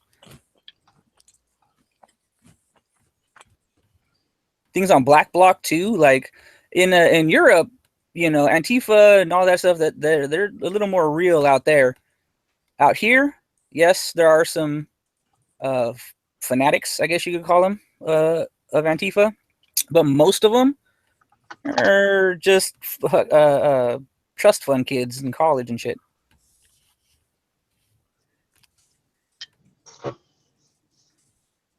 Yeah, that's actually a good point, because I've not actually met a single person that identifies as Antifa and has ever had to struggle a day in their life. Oh, no, hell no. They don't. This is all just most of them, like what the core Antifa, again, like let's say theoretically there's 100 Antifa in a city. Really, only 10 of them are the hardcore ones, the ones that are like really socialist, like, you know, they believe they're lizards, this and that, anarchists, blah blah blah. The rest of them, literally just meat shields. That's all they are. They're just there to help, you know, loud voices and, you know, their chants, and they're the ones that are there to be really loud and get arrested. yeah. When the core will incite stuff, that, you know, they'll be the ones pushing in this and that. That way they can just kind of blend away. Yeah, And, the core do that. gets out While these other before the cops idiots start arresting people. yeah, exactly. Well, the meat shields, the idiots, the you know, the dumbasses, they're the ones that are getting arrested and beat up, blah blah blah blah blah, and they still get the press and, you know, pictures of them getting beat up. They don't realize that.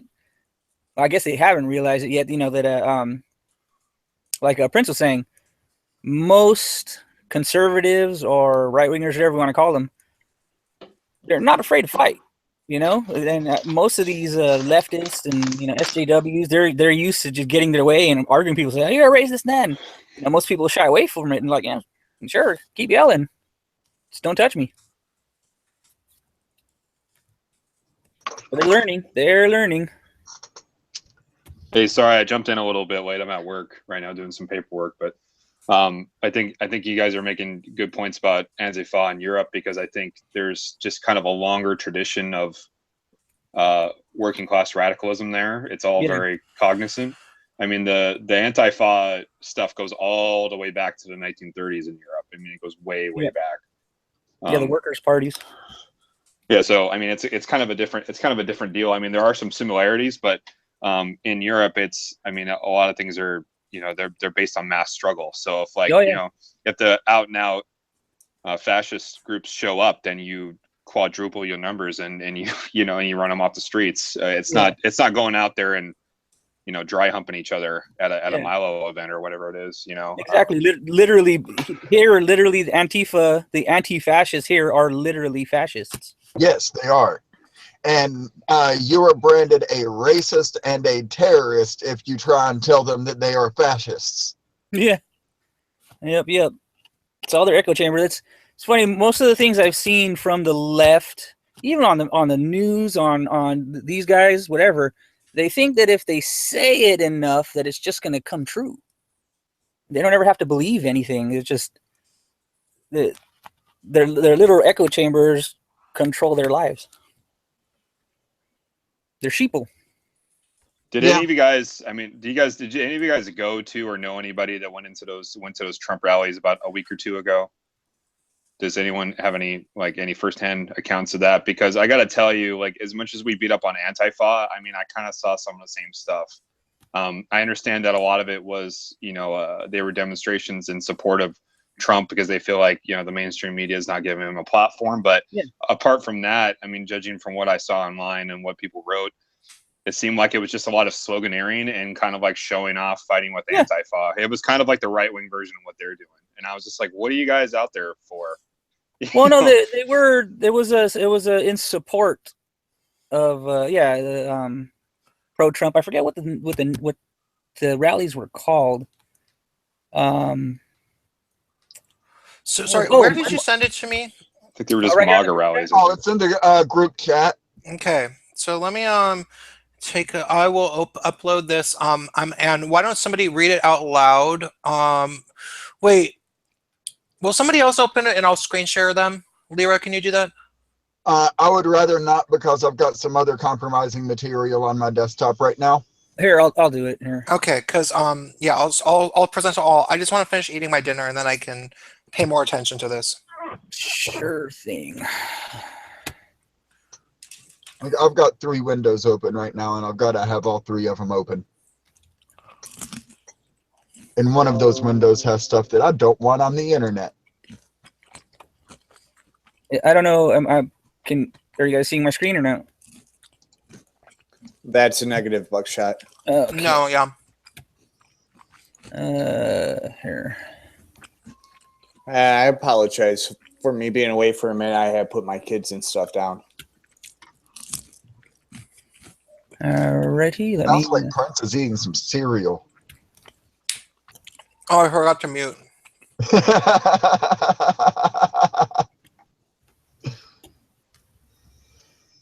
Hey, it's still. Hold on, I'm gonna put it right now.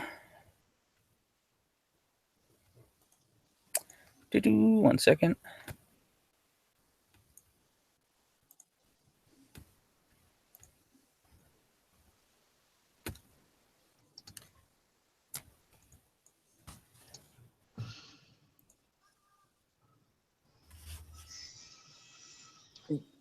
Buckshot, are you trying to screenshot what you put in the chat there? Yeah, I got it. Hold on. Okay. I was gonna say, if not, I could totally do it for you. Alrighty. Is that working? Yes. All right. I don't know. Someone want to read this? Because see what counts. What counts as violence? Why the right can shoot us now? I don't know how SJWs or fascists would read this. Or I can do it. Hold on. Go ahead. Let me just I'm gonna eat one more bite of food. Yeah. And then I will turn my back on my food. All right, I'll read the top part. It says a longtime anti-fascist was shot Friday night during a protest of alt-right racist and troll Milo Yiannopoulos in the middle of a crowded square. The shooter, who later turned himself in, claiming self-defense, was released by UW police early Saturday morning. Somehow, this is barely newsworthy. Meanwhile, local news outlets condemned the violent protesters for throwing potentially lethal balloons filled with paint. This is our new reality. Why the fuck were they throwing balloons full of paint anyway? That's like PETA tactics. Yeah. It is somehow unremarkable and understandable for a protester to be shot, while it is beyond the pale for anyone to block the entrance to a fascist rally. Wait, but why do they? Oh my god! There's just so many things wrong with this that you don't even know where to begin. Yep. A fascist rally. Like, do they really believe this? Yeah. Well, this should be extremely concerning to all people of good conscience. Prince, you said it best, that they think that people going into just to hear Milo are going to come out Nazis. So, I mean, this kind of makes sense. Yeah. But go ahead, Buckshot.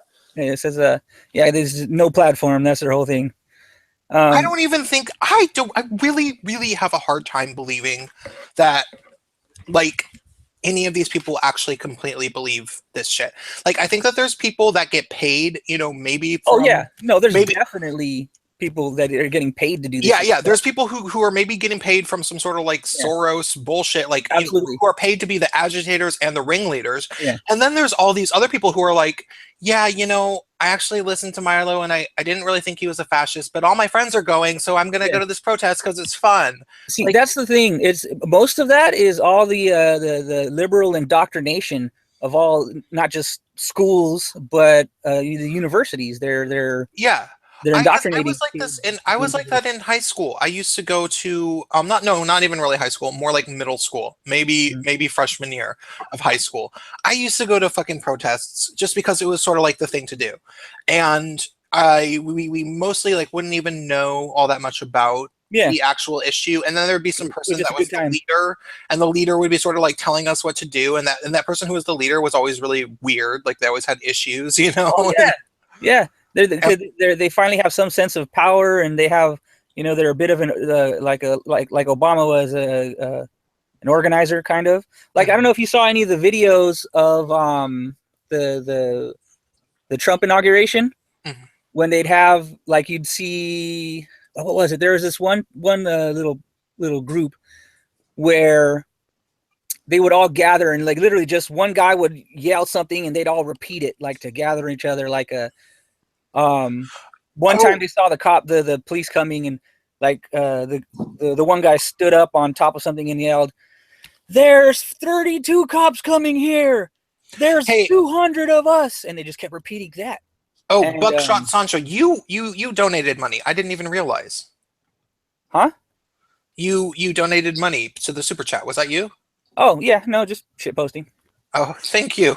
Yeah. Thank you very much. I didn't realize that you did that. I was like eating and arguing with somebody like at the same no time. worries. It was very okay. Sorry. So keep talking. Yes. So yeah, you're right. The leaders are normally fucking weird. I don't even know how else to put it. They got something wrong with them. Yeah. Well, and you guys were talking about colleges, and one of the problem with colleges and universities is a lot of these professors, they end up getting tenure. And once they have tenure, they basically can't get fired, so they can preach any sort of No, but I don't think it's mostly the tenured professors that are doing this shit. I think it's mostly the God, no. adjunct. I'm not saying It is that all mostly tenured professors in the gender studies department. right. I'm saying that there are a pocket of individuals who have tenure who are seeing that as a way to reach these individuals in that sense. I'm not saying all of them that have tenure. God, no. Because there are great professors out there, just like not all the freaking people who say that they're on the left are a social justice warrior. Yeah, absolutely not. A lot of them are older, hippie generation, this and that, and they kind of never left it, and B, this is like their revival, their awakening, trying to bring back the 60s and shit. Yeah, I mean, it's 10 years. Sorry, go ahead. Sorry. I was just going to say that recently I've kind of been digging Steven Pinkner as far as a leftist professor that's not too crazy. He's got some crazy feminist ideas, but they're more like second and third wave feminism as opposed to the crazy fourth wave that we have today. Yeah. I was just going to say that like tenure is, I mean, that's often like a talking point for a lot of kind of anti-union, anti-worker types. But I mean, to me, it's an essential component of any public education system, because without tenure, you can't really teach any kind of material. It doesn't really matter if you're left-wing or right-wing. That protects you from, the administration imposing all kinds of bizarre stuff on you. Yeah. Because you could just as easily see a situation where you have a teacher like in the South or God knows where who wants to actually teach science, but they're saying, no, you're teaching evolution and that's blasphemous and so on and so forth. Yeah. So there needs to be a certain amount of protection and security and freedom given to instructors. It's a double-edged sword. It's even further than that, though. Like, consider what would happen if people like Jordan B. Peterson didn't have tenure. They would have been fired and crucified years ago. And it's very difficult to get tenure. I mean, I have a friend of mine who's a community college instructor, and I mean, he worked as an adjunct for years, and he said he almost had a nervous breakdown because of how many hours he was putting in teaching his classes, and he had to go through a very long process in order to achieve tenure. I mean, that's kind of just from a job standpoint. That's one of the main reasons why you become a teacher, is because it's a very solid job. It's not necessarily because you want to go in there and indoctrinate everybody. It's because it's supposed to be extremely stable. What I've heard in the past, from longtime union members is that 20 years ago or so, the teachers unions were some of the most conservative unions because they were so comfortable. It was a very stable job. But yeah, anyway, sorry, just a side point. We can't trust the administration of these schools, who are the managers of it, to really kind of champion free speech or any of this stuff either. Yeah, hell no, they're the ones starting it. There's a hate speech is not free speech, and like, no, it is. It sucks, but it is. I mean, I get a little anxious because it reminds me a lot of all the issues that we had with creationism in schools a number of years ago. And that's a whole other can of worms. But, this whole issue about teaching the controversy, and it was like, if you're in a science class, you're going to learn science. I mean, I had my instructor in school, like we learned about evolution and everything like that. And he was really upfront and said, hey, listen, you're going to learn about Darwin. You're going to learn about how he struggled with these ideas. And this is a science class, so it's just, I don't know. So it's a slippery slope. So I just think people need to be careful. Some of these protections are put in place. Like, for example, I was a shop steward in my union for a number of years.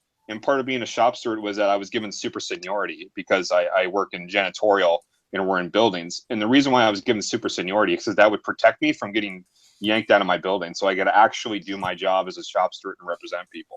Because if you become a shop steward, and you're stuck in a building, they could just easily go put you up by yourself in some other building. You can be the janitor in Alaska, basically. So you're isolated from everybody. So, I mean, sometimes these protections are really important, even if they do have some negative consequences to them. Right. Well, and in a religious school, kind of like how you brought up, if they want to teach that, God and whatnot, I have no problem with that. To each their own. But they should also teach evolution and creationism. It shouldn't be one set thing, I'm personally of the opinion that we should not allow parents to indoctrinate their kids into a religion until they're old enough to tell the difference between fantasy and reality, because if you don't raise your child to be prepared for the real world, they will not be prepared for the real world, and they will not be productive members of society. Exactly. That's exactly what the problem is now. All these SJWs and all the socialists and all that stuff is literally 8 to 10 years of fucking participation awards. Hey, you can call me a fucking asshole, but I don't fucking have my kids believe that Santa Claus is real, Tooth Fairy is real, none of that bullshit. Santa Claus isn't real? Bro, I'm sorry for anybody in the chat if I broke your little heart about that, but yeah, Santa Claus isn't real, kids. Who I've been sending letters to all these years. God damn it. They were me. I've been, doing dirty things with them. Oh. But, it's kind of like, setting them up for that fantasy world where I want my kids to understand this is real world, this is real life, and this is, the kind of shit that we have to deal with. And I don't go crazy and tell them, oh, there's terrorists everywhere or anything like that. But why am I going to There are lots of Jews. Hey, Ogre's not here, so you can say it, right? Hey, Lord. But, yeah, I get what you're saying. You should not teach your kid that Santa Claus is real. You should not teach your kid that the Easter Bunny is real. You should not teach your kid that God is real. Mm-hmm. Exactly. No, and you should definitely not give them a fucking participation award for participating. Yeah. That's horrid. That is absolutely fucking horrid behavior. You actually you grow by losing and actually learning from your mistakes and shit like that. And when all these kids have just been coddled their whole lives and they literally have no defense, they literally need safe spaces. They have a bubble. They need color books and Play-Doh. But honestly, you got to look at it this way. If we did not have bullies, if we didn't have people like that, we wouldn't have people like, Bill Gates, Steve Jobs, the nerdy types that got picked on. Look at what they did. Look at all the things that they've accomplished, but they still got picked on. They didn't get a participation award. They made it through their struggles, and they still made it out on top. Yeah, but Bill Gates was a rich kid, though, man. I mean, give me a break. He wasn't some kid in the ghetto that had this great idea. Oh God, no! I'm just using his as an example of the nerdy. He did not pull himself up by his bootstraps. He dropped out of Harvard because he's a rich fuck. He had the opportunity to drop out of Harvard. A lot of people, when they get that nerdy idea, they kind of think of the old school Bill Gates with the big glasses, and he built in Microsoft and blah blah blah. And of course, we could argue that it was not Bill Gates and he stole it. And same thing with Steve Jobs. Well, yeah, they both stole their operating system from the same. He basically balkanized this idea of an OS. And then they tried to accuse the other person of stealing it. I was watching this. I forget. It was. I forget who or where it was, but it was this debate in a college, and it was this. I guess she was Indian or whatever. Just this chick that was arguing for safe spaces, and it was this other guy was giving reasonable answers why they're not good for people. That actually it means that they're immature, and that he was saying that they're immature basically if they need safe spaces and blah blah blah blah blah. Can't handle the real world. And the one thing that stuck in my head is this chick was saying that you can't tell people that they should feel one way or shouldn't feel another way just because that's just not how people are. And I wish I could. You can't tell people how to feel about their own oppression. Yeah, exactly. Yeah, and he was saying, well, you can. You're saying, no, you can't do that, and it's you don't have a right to do that. And the guy kept saying, no, I have a right to say that. I have a right to say anything I want. And Yeah, I wish I could remember what video it was, but just the fact that she would say that you can't. She was just arguing with people. You can't expect people to have thick skin because that's just not how society is. I'm like, no, I fucking hate that. It's exactly how it is. Well, I mean, no. So instead, you should expect us to be able to tell everybody how they talk. Yeah. I mean, this all the safe street trigger warning stuff is a perfect example of a very well intentioned idea that's been completely twisted and perverted. Because what I remember, what I remember trigger warnings being, even when I was in college about 10 years ago, was that it was a legitimate. It was supposed to like warn people to actually have PTSD, like people that actually have problems. Yes. It was supposed to be really courteous. Like you were supposed to be thoughtful. It wasn't this weird, bizarre thing that it is now. So even in the safe space stuff too, it was supposed to be something that was very well intentioned, but it's been completely not fucking me, man. When I first encountered trigger warnings, it was from. Sorry, I'm eating again. I got triggered by that fucking guy on the internet that I was arguing with. I couldn't put it down, and then I couldn't stop eating. But you're gonna get fat, Prince. I am fat. So when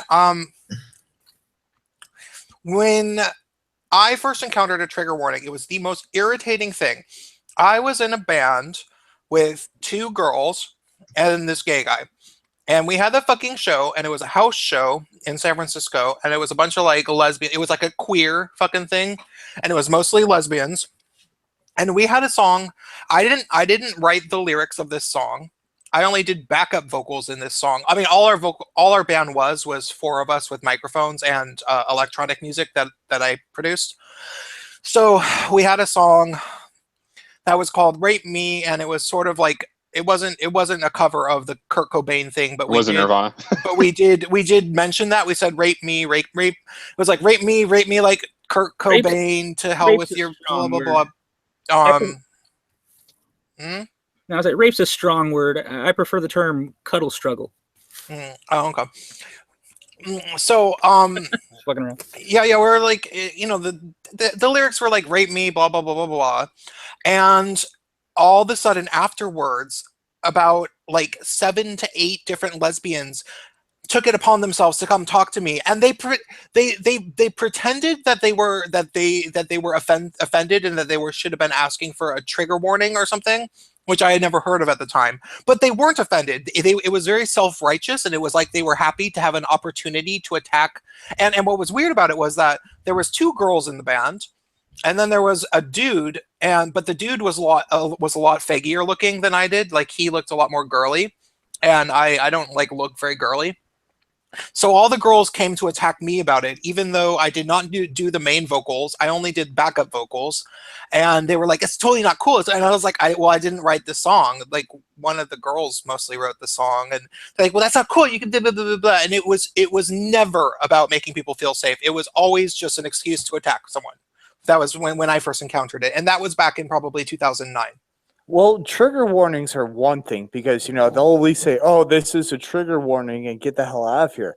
My problem is with something like a microaggression, because with microaggressions, it gets so ridiculous that just having this on my hip, they freak the fuck out. Oh, I saw a gun. Oh, my God, what are we going to do? Like, no. It has nothing to do with you. It's just a firearm that's on my hip, and I could carry it. Like, so the whole microaggression thing, I don't get that either. It's just something for them to bitch about and marginalize. So they have a. Isn't another word for microaggression? Isn't that small annoyance? I like to think of it as whiny bitch, but it is what it is. Microaggressions. Oh, 40.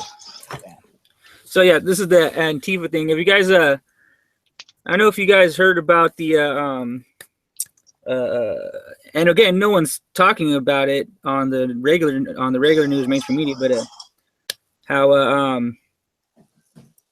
Rice is pretty much can be hung for treason. I don't know why no one's talking about that. Well, because the media is, well, I shouldn't say media. There's certain parts of the media that are saying, oh, don't worry about it, ignore it. You know, Yeah, it the doesn't mainstream really media. have. I know. I saw that thing. Mark Dice put out a video about Don Lemon literally saying that everything that's been said is a lie and it's all a right-wing conspiracy, and he's going to do his best just to ignore it. Well, I mean, it's similar to WikiLeaks. You look at WikiLeaks, it was Chris Cuomo who said, we could have this information, we could look at it, but you can't. Yeah. It's all because you're getting it through us, and we filtered it, and we've told you everything. Yeah, I can't believe more people aren't upset about them lying in that way. Like that's a pretty major lie for the fucking lie. I remember this wasn't too long ago, but it was a clip from CNN where they were saying like, yeah, WikiLeaks shouldn't be able to tell people what to think, and then one of the female newscasters mentions under her breath, but it was caught in the microphone. She says, "Yeah, that's our job." Yeah, that was Brzezinski or Brazil, whatever, the chick next to Morning Joe. Yeah, MSNBC. Yeah, something. Well, that was like just brazen. Yeah, well, she's so used to it. I mean, they know that's their job. Their job is to push the narrative. Her job, anyway. You know, and that is we're supposed to. She wholeheartedly believes that. They all know this. Every single one of them do. And they have to push the narrative because they're all. I mean, I know they talked about this earlier, but like just Bezos, whatever his name, Jeff Bezos. Yeah, the guy who owns Amazon and the Washington Post. You know, he got paid $600 million from the CIA, and literally all he is he just spreads their propaganda. CNN too. You know, of course. With Obama passing and funding the NDAA of last year, funded it last year, but it's getting paid this year. So now, like, propaganda is legal, and no one ever talks about that shit either.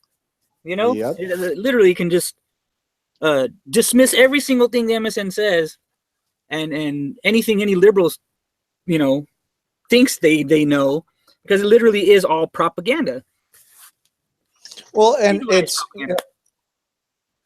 Like you guys were saying with the lady off of MSNBC, them saying that is completely cult and very cult-ish. You know, we tell you what to think and you follow what we tell you. But the thing is, up until recently, that cult mentality's been more like a Freemason mentality where we're in on the secret, but we don't let you guys know.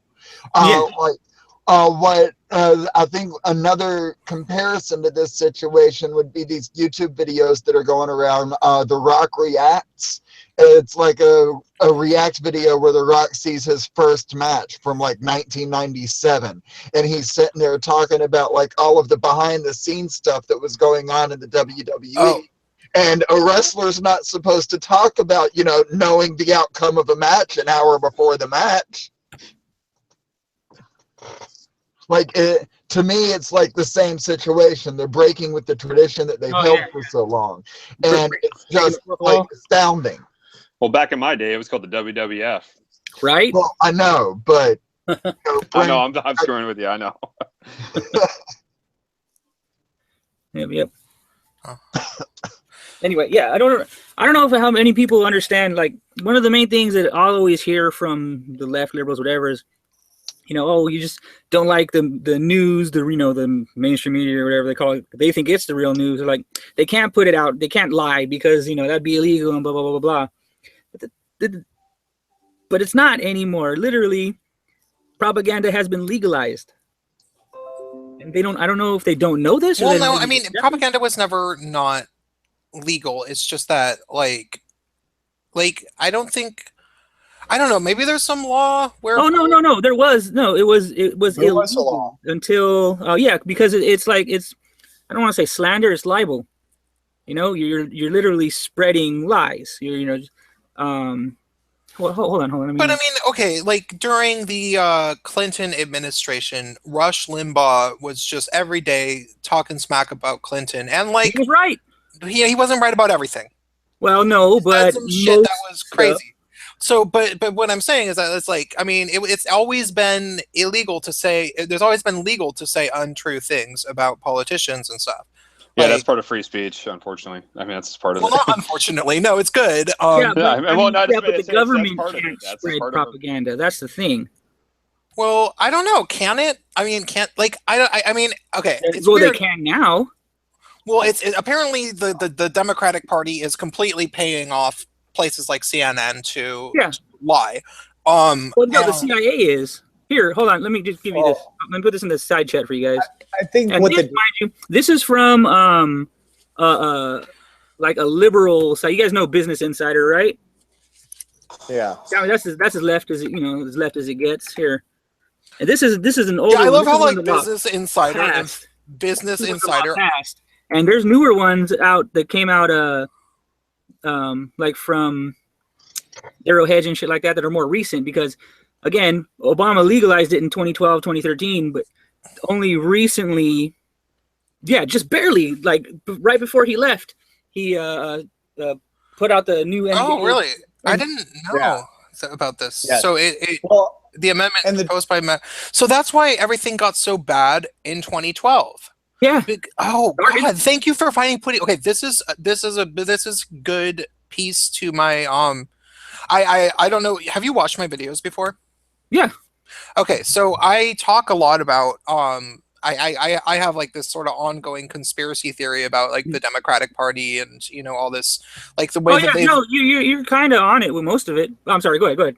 Yeah, well, that's what I think. I mean, no, everything I say ends up tending to like kind of come true, and like, but I didn't actually know that I knew that there was a drastic change in 2012, but I didn't know that they made it legal to peddle propaganda. But now it makes perfect sense. That's why all the feminist blogs all of a sudden started saying the same thing, and it was all like, because it was this very noticeable cultural change, and it wasn't just on news, it was also on blogs, and it was also in universities, and it was very clear that it had a political motive, and it happened very suddenly. And I feel like I was in a unique position to notice it just because I was somebody who was like, I had a lot of friends who were affected by it because I had so many Facebook friends. I probably had around 1,700 Facebook friends. Well, no, over 1,000 by 2012. I had a lot, and but they were all people who would be affected by it, people who were kind of social justicey. But I also had studied media and theater and politics as they are related. So I was able to see like something. I was like, something is going on. People are being affected. And it seemed like they were being brainwashed. It was no longer enough for people just to not be racist. Yeah. All of a sudden, everybody was paranoid that even their best friends were racist, even though they had never shown. And I was like, something else is happening. Like something, and it makes sense now that there was an actual. They have to push the narrative. Now, see, Here, I'm going to share this story just because it's. Yeah. I mean, it's an older paper. Like I was saying, that one's from 2012. Yeah, I know. No, it's amazing that it's because and it's from a liberal site too. So yeah, liberal. Let's say leftist because I don't think that these are liberals. Yeah, I exercise 5 times a week. What? That as a lib dem, just catch all for the left. So I think this newest version. This article's fat shaming me. Exercise 5 times a week? Are you kidding? Who's got time for that? Who's got time for that? Now I'm marginalized. So the newest version of the National Defense Authorization Act, NADA, includes an amendment that would legalize the use of propaganda on the American public. The amendment, proposed by Mac Thornberry and Adam Smith, and passed in the House last Friday afternoon, would effectively nullify the Smith-Mundt Act of 1948, which explicitly forbids information and psychological operations aimed at influencing U.S. public opinion. Wow, why didn't somebody just tell me this? Because this is what I was saying without even knowing this. And what you also have to remember, the difference between people like Rush Limbaugh, yes, it is freedom of speech, but that's just one man speaking his opinion. The difference between that and what you see now in the mainstream media is they're all pushing that narrative, especially when it comes to things like the DNC. Because with that hack and the Russian, hack and blah, blah, blah, I dropped an article on the side there, but Crowdfire, the people that they use to quote unquote investigate the servers for the DNC, were actually paid by the DNC. So how twisted is that? So it gets very convoluted that then that narrative gets pushed that the Russians did it, even though the DNC literally CIA propaganda pushed by CNN and the Washington Post. If you look, Prince, if you look in the chat, that's the one that came out from Zero Hedge. That's the updated one. See, the one you're looking at right now on screen, that's from, again, 2012. This new one from Zero Hedge last year, end of last year, that shows that they're actually funding it now, and also the Ministry of Truth and all that stuff. Well, and this what's crazy is Lieutenant Colonel Davis was released a high critical report regarding the distortion of truth by senior military officials in Iraq and Afghanistan. Dedicated section of his report wanted dedicated in. Okay, that's not okay. Computer network operations, psychological operations, military deception and operations security in concert with specific supporting and related capabilities to influence, disrupt, corrupt, or usurp adversarial human and automated decision making while protecting their own. IO.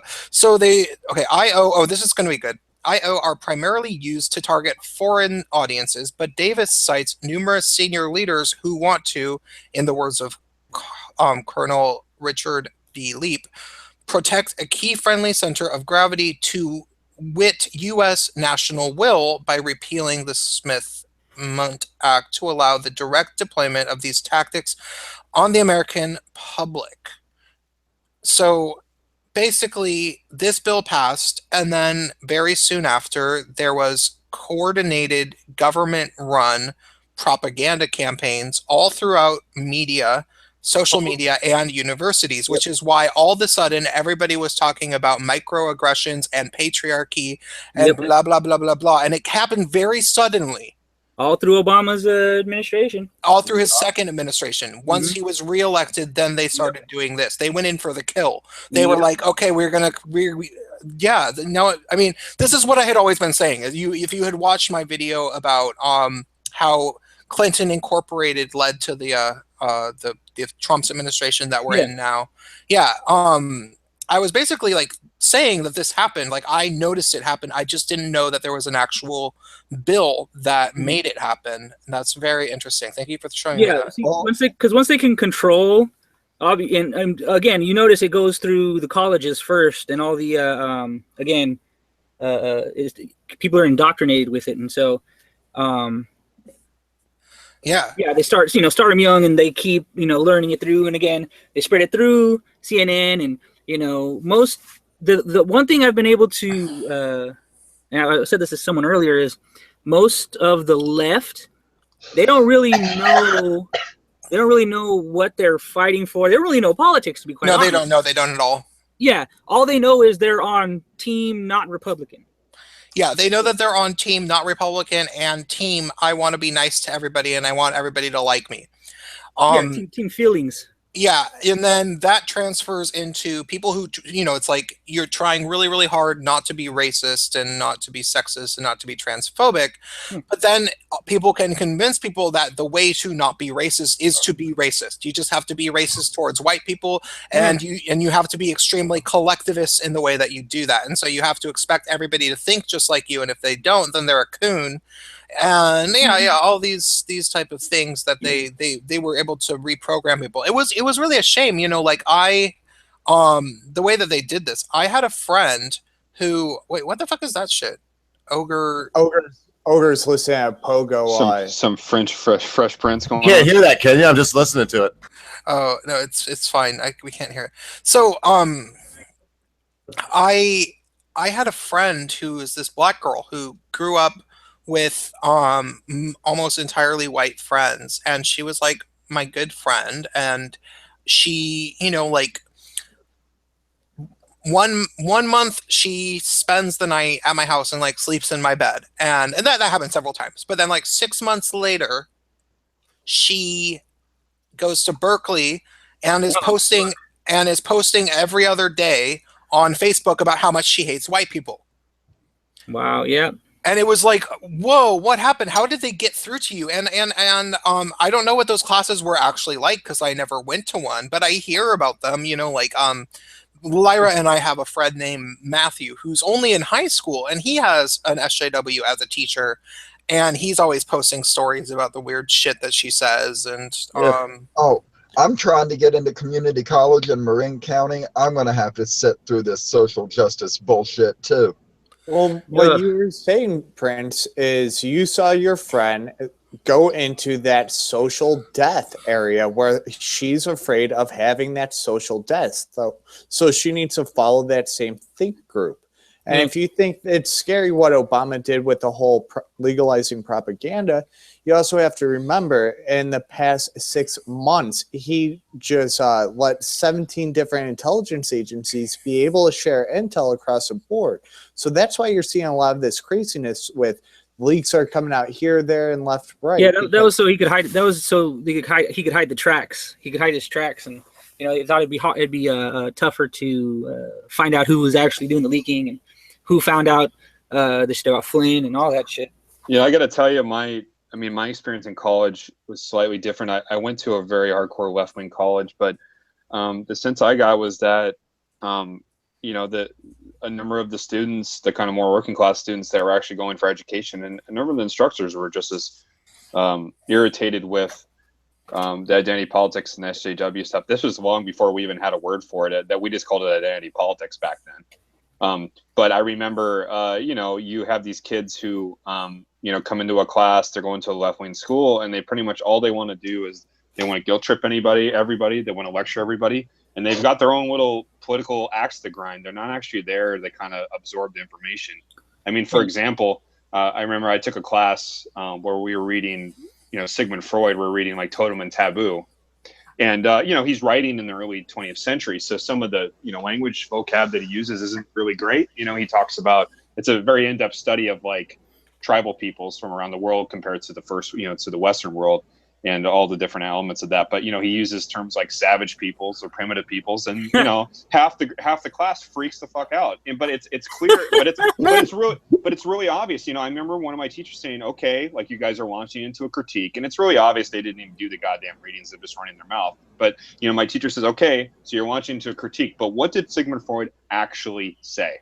Like, what is the point that he's actually trying to make before you launch into this huge, you know, I mean, we didn't have any of this vocab, like virtual signaling and stuff, before you know, went in.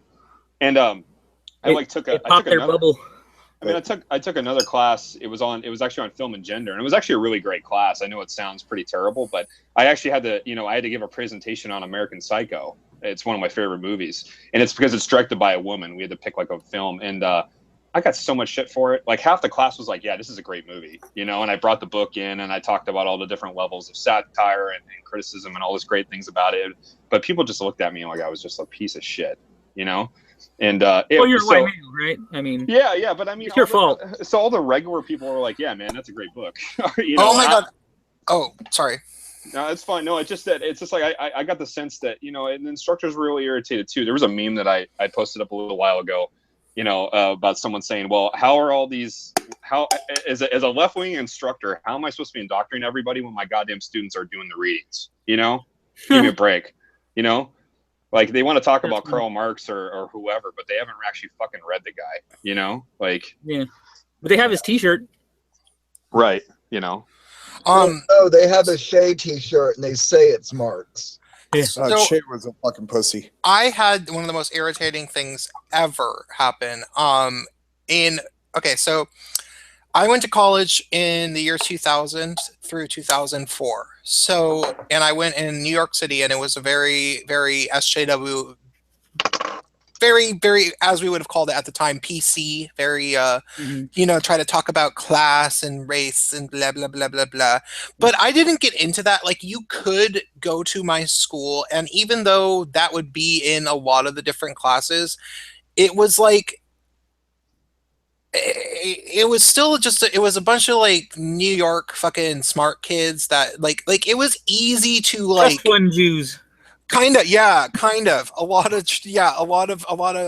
as we would call Japs, the Jewish American princesses. Yeah. And a lot of Jewish kids, a lot of fucking Jewish kids. And it was one of those schools where, like, they would, I should have just pretended to be Jewish, because you could get class off, like, every 2 weeks. There was another fucking Jewish holiday that they were always celebrating.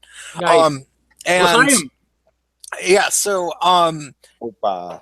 and it was the kind of school. The cool thing about the school is that there would be only 15 kids or less per class. So it was like, it was all based around class discussions, and there were certain classes that were very SJW-y, but I didn't take those. Like, I purposefully didn't. But I took a class that was SJW-y freshman year because I didn't know what to steer clear of. And it was some, like, terrible lesbian teaching. And she showed us Paris is Burning. Have you guys seen that? I have not. But you know what it is. No, I don't. No, I don't. Please elaborate. Oh, it's about, like, ball culture from, like, the late 80s. Or it's what the Madonna voguing video was inspired by. And is this the shit that Deadmau 5's been bitching about, saying is anti-white racist culture? Yeah. Okay, cool. Yeah, so they made a documentary of the scene back in the 80s when it first started, and it mostly was gone by the late 90s. I'm pretty sure it was very, very underground, and it's made a big resurgence and gotten really big. And, to the point where they even have it in, like, Seattle, kind of now, over the past couple years. So, yeah, but it's getting tired. But it was just so funny because, like, we watched the documentary, and the documentary was made when it was super underground, and nobody had ever heard of it at all.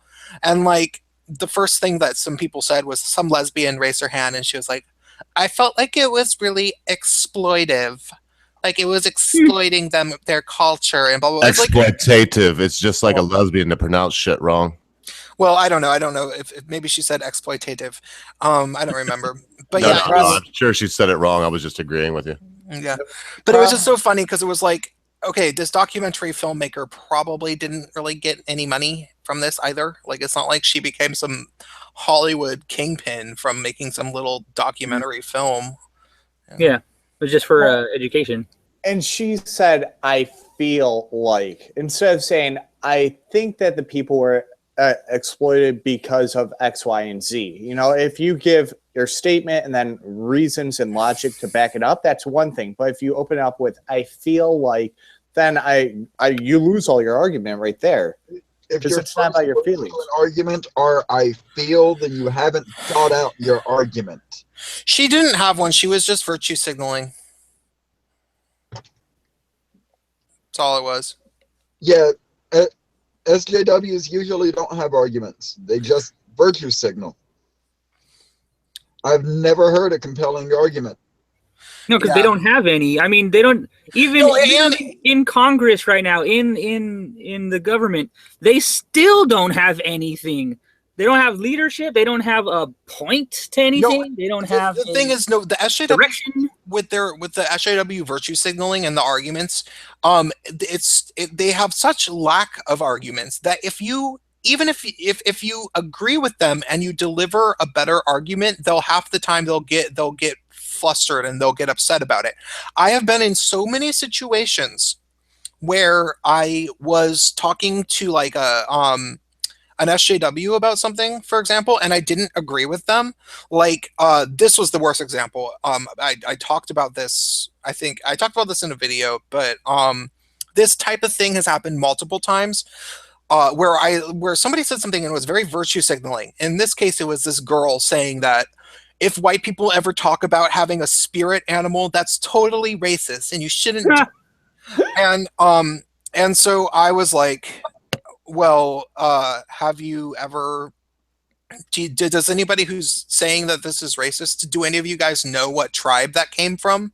Like, do you guys actually know which tribe invented the spirit animal thing? And they were like, I don't care because it's icky and it's gross. And why are you trying to defend racism or something like that? I'm like, well, I'm not necessarily trying to defend racism.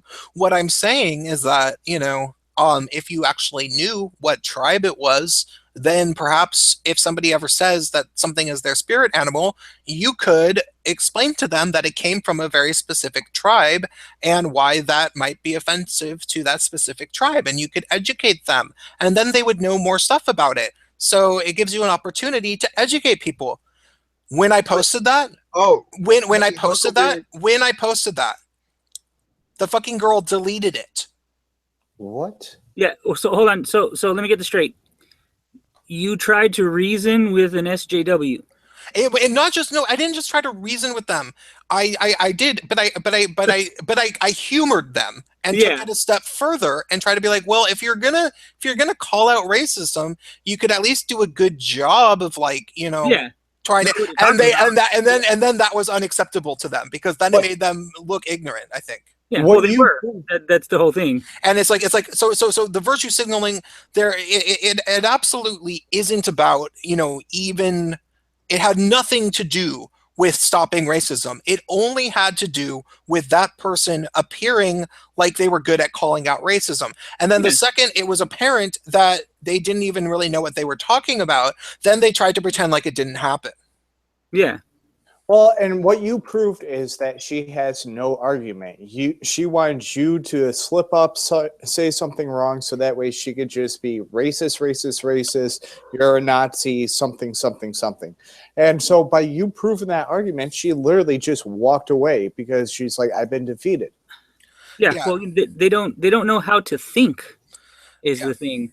So they have to go by feelings. And once they, once they lose their argument on facts, they have to go for feelings or calling you racist or something like that. That way they can feel like they won the argument on a moral grounds as opposed to factual grounds. Yeah. Well, and they've been trained to think that way. Yeah. They've been trained to prioritize feelings, feelings over facts. And not just that, but like a very particular types of feelings like fear is probably their biggest motivation. The fear of being attacked yourself, fear of having somebody twist you into, twist your words into you saying something potentially racist. So everybody who isn't a black lesbian in a wheelchair is constantly having to defer to somebody else. And excuse me, you're marginalizing my non-binary attack helicopter that I identify as.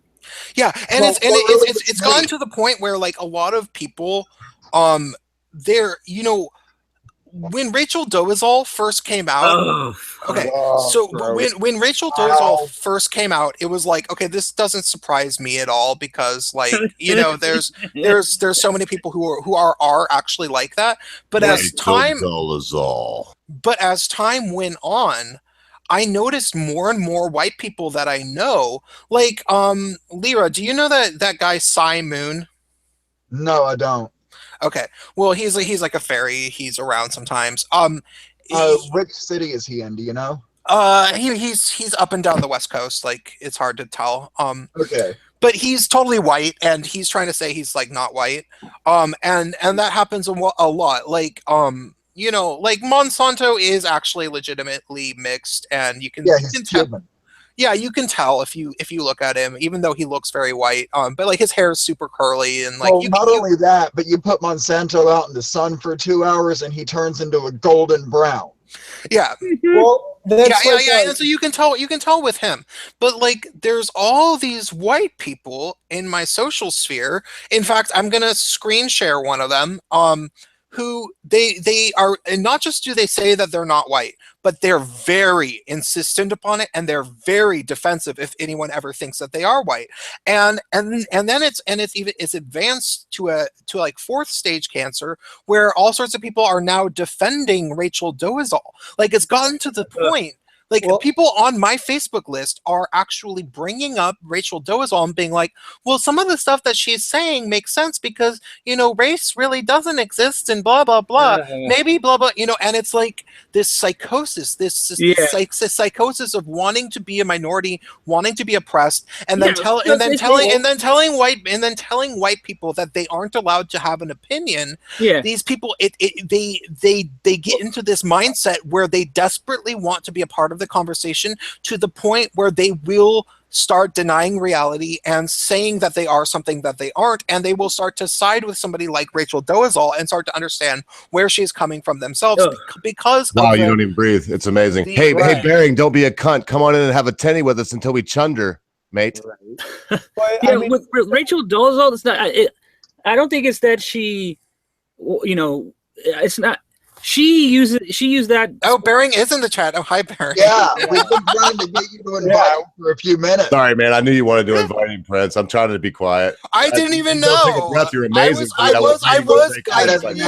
did go on a rant, but it's really true. Like, I am fucking. There are people in my social sphere who, like, it's like they there's like some little, you know, spirit, kind of like a nymph that is like going around trying to like whisper into white people's ears while they're asleep and make them think that they can not be white. And apparently it's like actually getting around, and I had no idea that would happen. What's really getting me, though, is everybody's starting to accept these transracial people, but I'm a transgendered woman, and I speak even two words that's counter to the party line, and suddenly I'm internalized misogynist, and I hate all women. Yeah. Plus, also with the transracial whatever shit, you know, even though she's obviously white, and she always says that she identifies as black. She never calls herself African or this and that, blah blah blah, African or whatever. She says she identifies as black. But I think with her is she just liked the perks because she was able to get a whole bunch of stuff because of that. Until people actually fucking saw her. I'm trying to remind myself, because this is kind of old news. I'm surprised she keeps coming up. She keeps reappearing, doesn't she? She just released her autobiography. So she got she got in the news because she got some like nice job with the NAACP or something like that, right? Yeah. If we're gonna talk about somebody, you know, who runs a ridiculous fallacy of being black, Sean King. I mean, the guy wrote on police reports that he's white. He's on police reports saying that he's white, but yet he's profited off of it. And it's like anybody looks at him for 5 seconds, it's like, no, motherfucker, you are white. They actually darkened him when he appeared on the Young Turks. They like digitally darkened his skin so he could be on camera. Even when he was didn't he also like say that his mother was a whore to deny that his Yep. Man, I have to reference my very good friend Tree of Logic. I'm not sure that she coined Talcum X, but all of this stuff is on an excellent video she did, man. Yes, he called her a whore, he said that she came to him when he was like 5 years old, which if she did, she's sick. And was like, oh, by the way, son, I fucked a lot of black penises.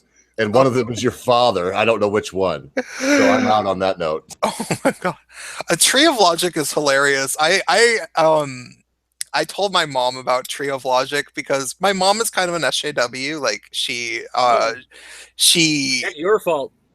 What? That's your fault. No, my mom was an SJW since like before I was born. My mom. Prince is level-headed despite his mother. I had to do psychedelic drugs, and when I was a teenager to have epiphanies about the world and like I'm like, wait, all this wackiness, I don't necessarily have to follow it. I can be a you can actually think. What would be my version of a MGTOW of like going away from my crazy parents? Like, oh, I don't have to be. No, my mom's cool though. Like, she's not. she's not shitty in the but she does get into SJW stuff, and was she like a flower child back in the day? Kinda, yeah. Enough to be that, yeah. And so she does kind of get like that, but I had to deprogram her about, you know, the fake racist, the fake definition of the word racist. It took me a really long time to explain to her that, like, you don't get to just change the dictionary definition of words and that's not helpful. Right. But she finally did. She finally just one day was like, okay, you're right. You're right. Fine. We'll just like, and it was great. It was great that I was able to deprogram her in that way. And now the current battle is that I'm trying to convince her that Black Lives Matter isn't very good. And did she vote Clinton? What? Did she vote Clinton? Yeah, I'm pretty sure she did. My mom and Clinton, oh my God, my mom was so... Okay, so the thing you have to understand about my mom is that she was actually on this Seattle public school... I shouldn't say, which is too late. She was on the school board. She was an actual politician. And she ran on an anti-racist platform. So not only is she very into like Black Lives Matter and stuff, just because she assumes that that's like the right way to be anti-racist, even though it's the right way to actually be racist. But she doesn't understand that because, you know, she's a white woman that's too old to like really like understand.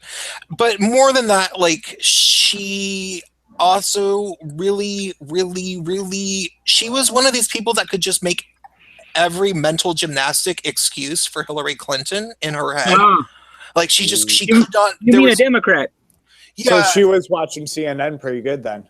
She didn't though. No, she would listen to like she's obsessed with Tom Hartman. Do you guys know who that is?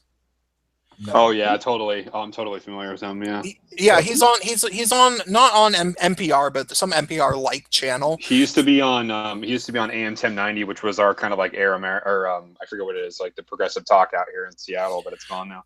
Yeah, he's good though. I like him. Like, I mean, for somebody that's like extremely leftist, he's smart and he's fairly balanced. Like he'll admit to things, you know, like but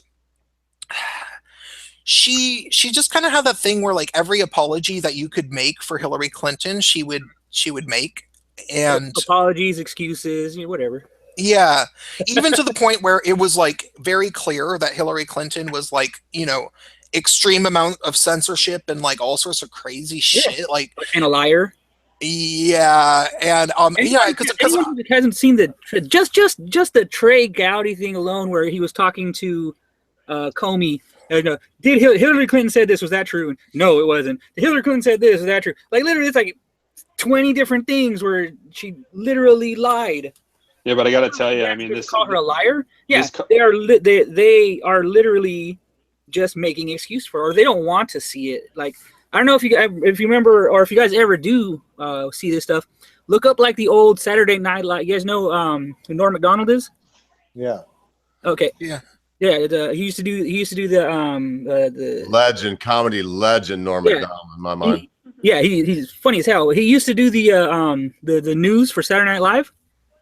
Now look up his stuff when he would clown and make fun of Hillary Clinton, like when they were going through all like the Watergate, this and that, blah blah blah blah.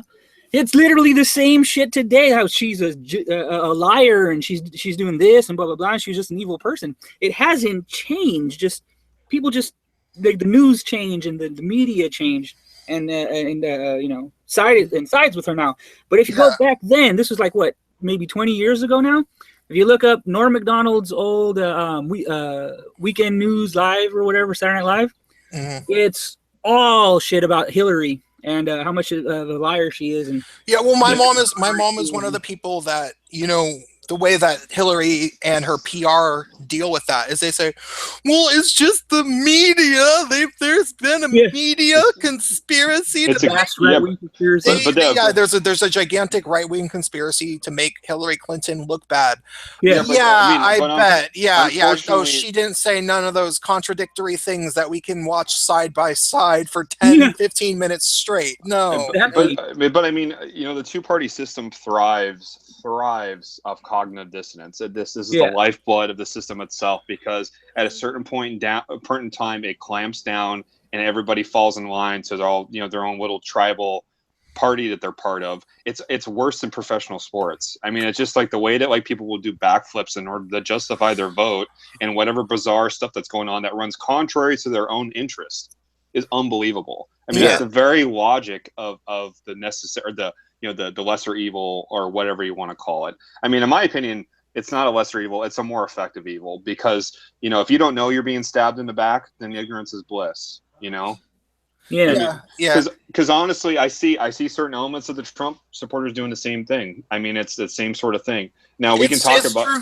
No, and there's some annoying things going on actually in the Trump administration. Like, he is actually getting rid of some regulations for LGBT people stuff. There's like okay, so like at first I couldn't figure out why that this was a bad thing, the census thing, but he got rid of LGBT people being on the census. Now my initial reaction was like, well, I'm not entirely certain that I want the government to know about my sex life, but there are various decent reasons for it. Like, you can monitor how well people are doing and monitor who people's disease rates and blah blah blah blah blah. Okay, but that's not their sex. I mean, I hate to ask for clarification, but you think the government should know about your sex life, or just? Well, it can ask you if you identify as gay or lesbian. Just correlation between causation. Like, okay, I got you. I'm sorry. I just So there are some actual good reasons for to know that, and so he got rid of that, and then he also got rid of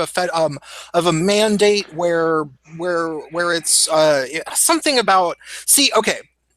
I don't want to get into all the nitty gritty, and the reason why is because I don't actually know it, and I haven't been able to go over it. I can help you out with that.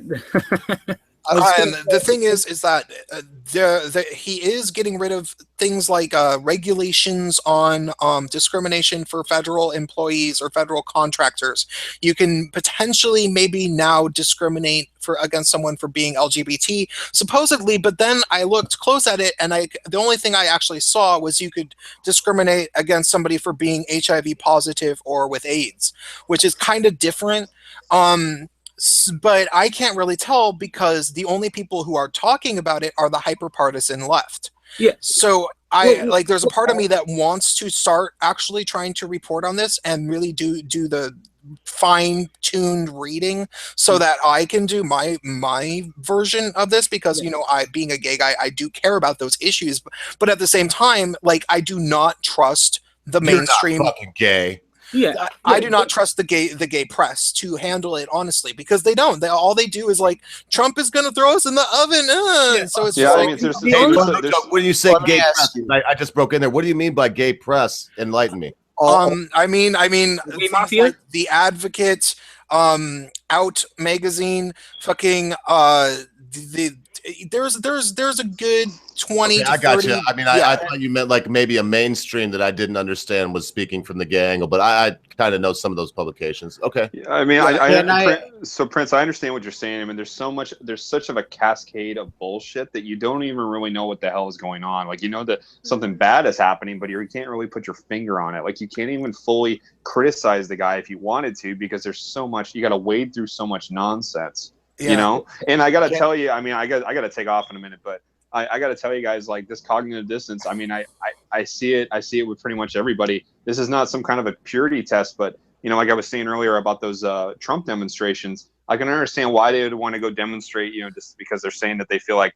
he's getting shut out of the mainstream press for obvious reasons. But I was like, what exactly are we putting forward here, apart from MAGA hats and funny memes? Because I don't really hear any like actual concrete. I mean, apart from this is your team and you're going to go put on your team colors, like it's Seahawks versus the Patriots. Well, that's the thing. It was the March for Trump. it was the whole thing, and basically what it was showing solidarity. Because if you just go by the mainstream media, he's like a failed president, this and that, and blah blah blah, and it was just people trying to get out to show that he does have support, that it's not that it's the news is lying, that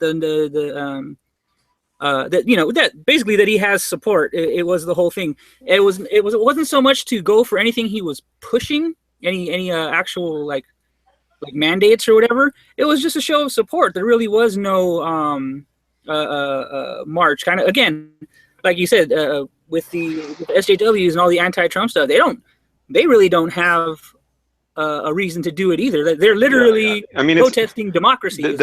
So I mean, I understand that. I mean, that's been explained to me, but it seems in a way like a right-wing version of the Women's March. Like I mean, I appreciated the Women's March in that it was a huge showing of force, which I think is good. It was basically, I mean, we can talk about the nitty-gritty of it, but in reality, that's all it was. Basically. Yeah. I mean, but it was on a much smaller scale. But I mean, the same problem with the Women's March is that they didn't have a demand.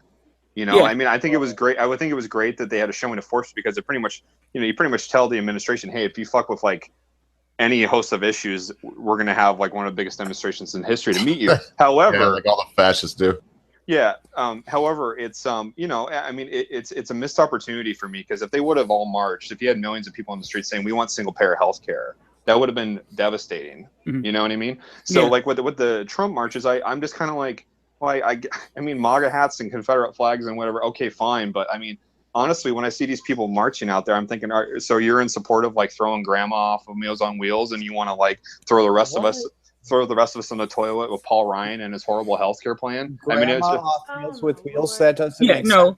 Yeah, I mean, but this is what people see. You know what I mean? So it'd be one thing if it was like they're going out and saying, "Hey, we support the immigration policy" or whatever. Like that makes more sense. But that was part of it. A lot of it was support for immigration, and definitely repealing Obamacare. Now I'm sure you don't hear a lot of Trump supporters arguing those facts, that they didn't like that they liked the plan and this and that. There's a lot of Trump supporters say that they didn't like what was put out, and obviously you don't see them, fighting everywhere about it, marching and this and that, blah blah blah, arguing against it. Yeah, sorry, I didn't mean to hijack the stream, but I haven't heard anybody who is a Trump supporter even say that they like the plan. Exactly. To the point where I think that they didn't even want to pass it. I think it was a decoy, and they were just sort of putting it out there so that they didn't actually have to do anything for whenever.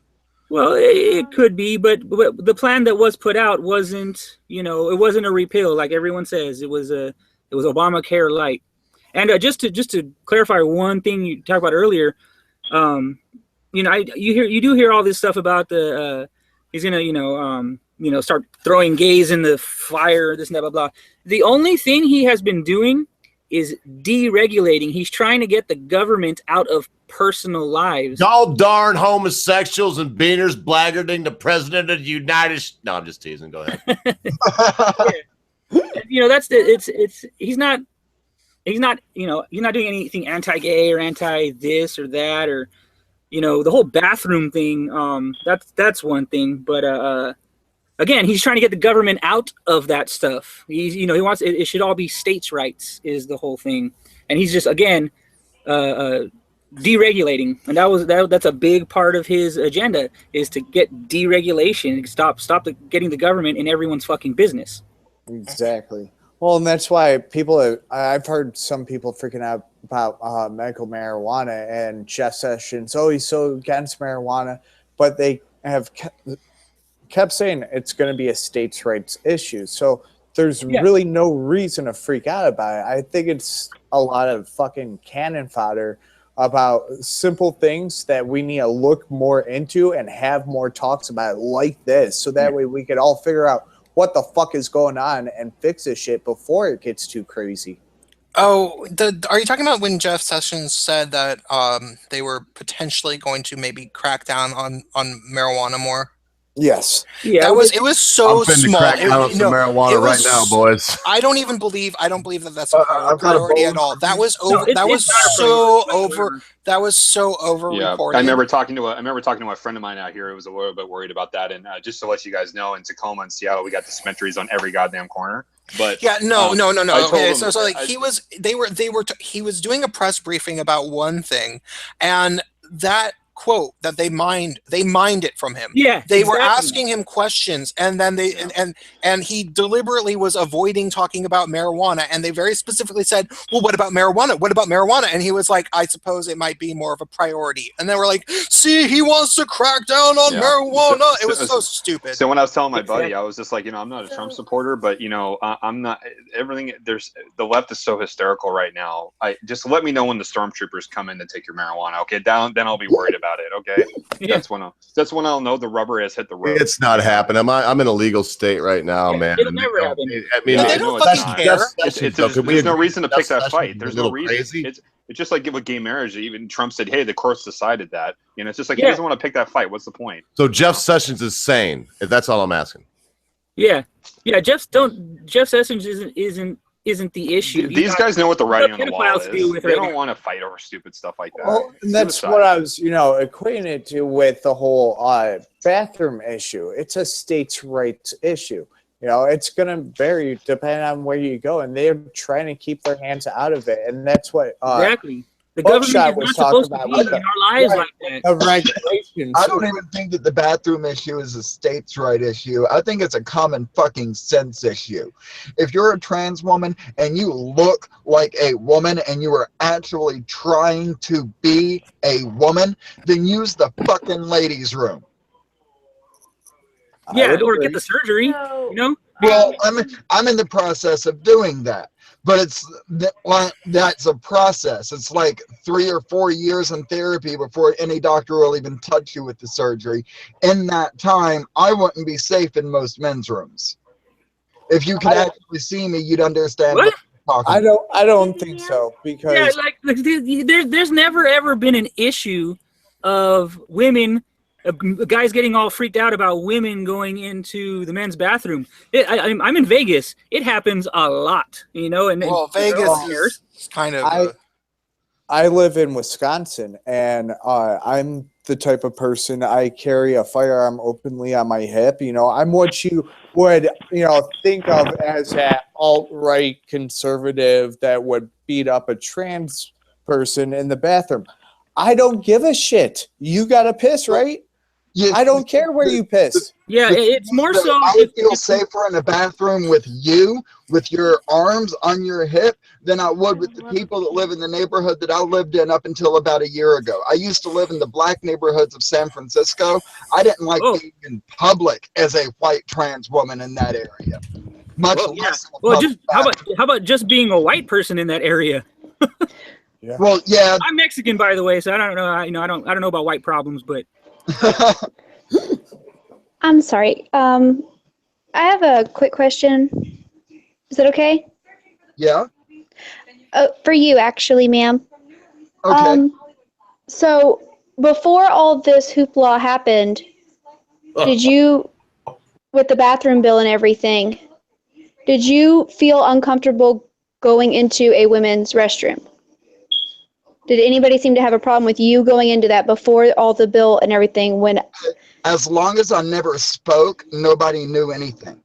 If I didn't make any noise when I was in the bathroom, nobody knew. Yeah. Okay, so my question is, do you feel like this activism has made your life harder than it has made it better? I'm the wrong trans person to ask that to because I was homeless for 16 years and I'm housed now, so my life is infinitely better than it was before all bullshit happened. Right. As far as the whole bathroom issue, though, I moved from North Carolina to San Francisco literally months before all of this started happening. So, like, in North Carolina, I did have problems going to the bathroom. I had been sexually assaulted multiple times using the men's restroom in North Carolina. I'm so sorry that happened to the you. point where, like, the While I was homeless in Asheville, the only bathroom in the entire city that I could use was the handicapped women's bathroom at the public library. The library policeman. Wait, so you would get hassled going into the women's bathroom?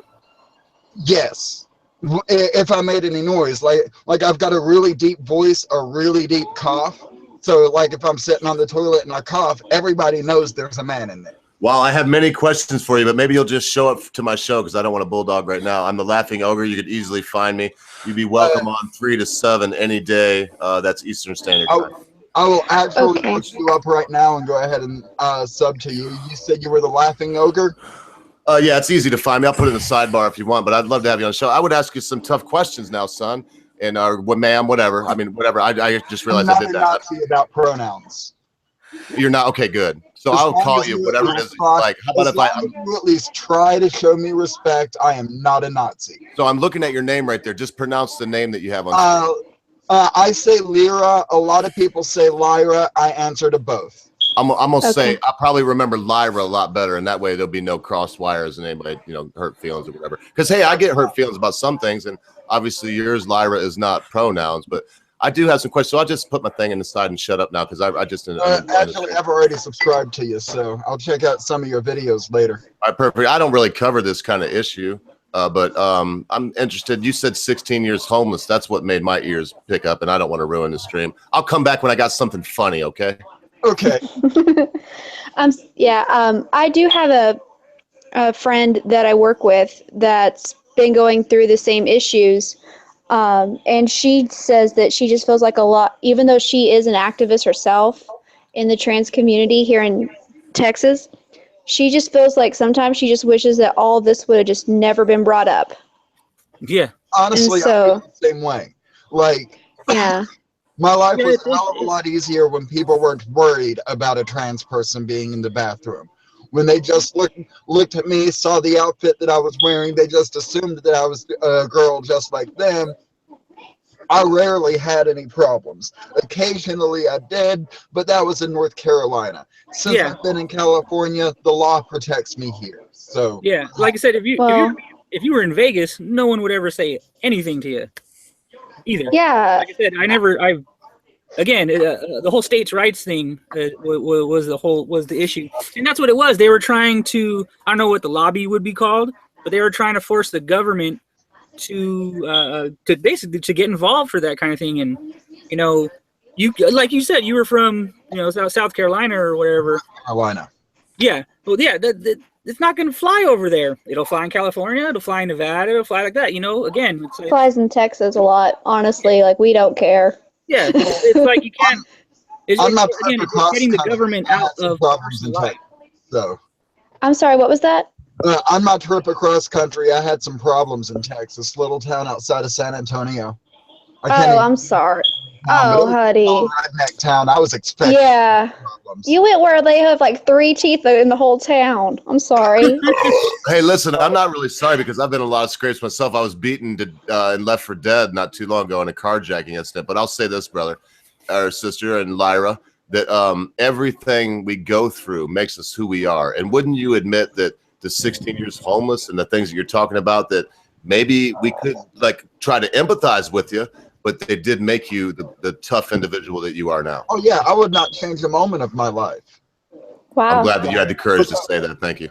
Because if I changed 1 second of my life, I would not be me. Can I ask you something? something? That makes sense. Yeah, what's up, Huck? You said that you were kind of expecting it in that Texas town that you're in.